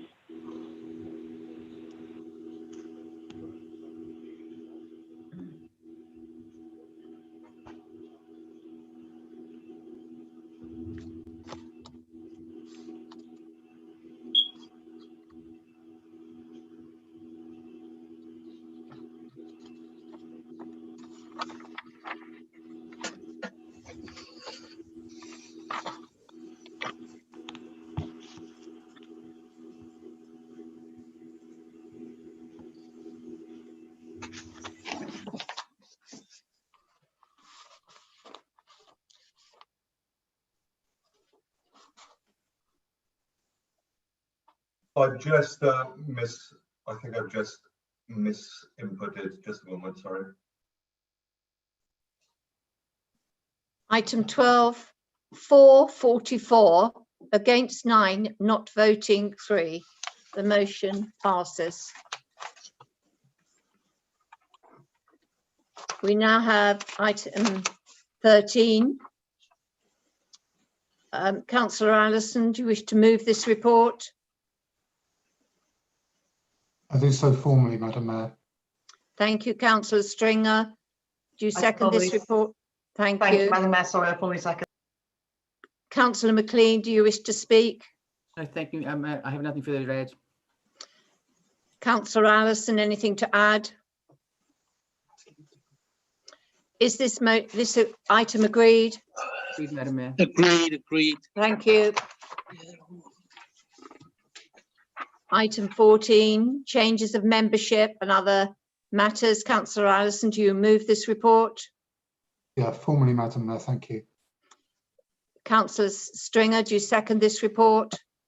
I do second it. Thank you very much. Councillor Omrod, do you agree with this report? Yes, I do. Thank you, Madam Mayor. Councillor Allison, would you like to reply? Agreed.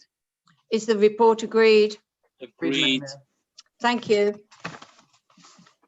Item 15, petitions. If any member has any petitions to be submitted, please send them to the Democratic Services team and the relevant officers will prepare a response for the next council meeting. Is this report agreed? Agreed. I have one, Madam Mayor. I will send it off. Okay. Thank you. Item 16, business for the next ordinary meeting of the council. Can I ask Councillor McLean to put forward the strategic theme for the next council meeting on the 21st of April 2021? Thank you, Madam Mayor. The strategic theme will be stronger and safer.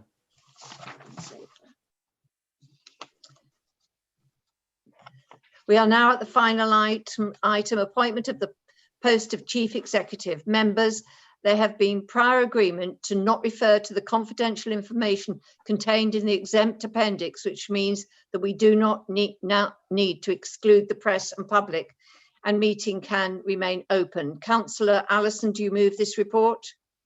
Yes, Madam Mayor, I move and reserve my writing just in case. Councillor Stringer, do you second this report? Thank you, Madam Mayor. Yes, I second it. Councillor McLean, do you wish to speak? I have nothing more to add, Madam Mayor. Councillor McGrath, do you wish to speak? No, thank you. Is this report agreed? Agreed. Agreed, Madam Mayor. Thank you. I now bring this meeting to a close. Thank you very much. We finished just before 10:30. Have a safe journey from your computers to your bed. Good night, everyone. Good night. Thank you.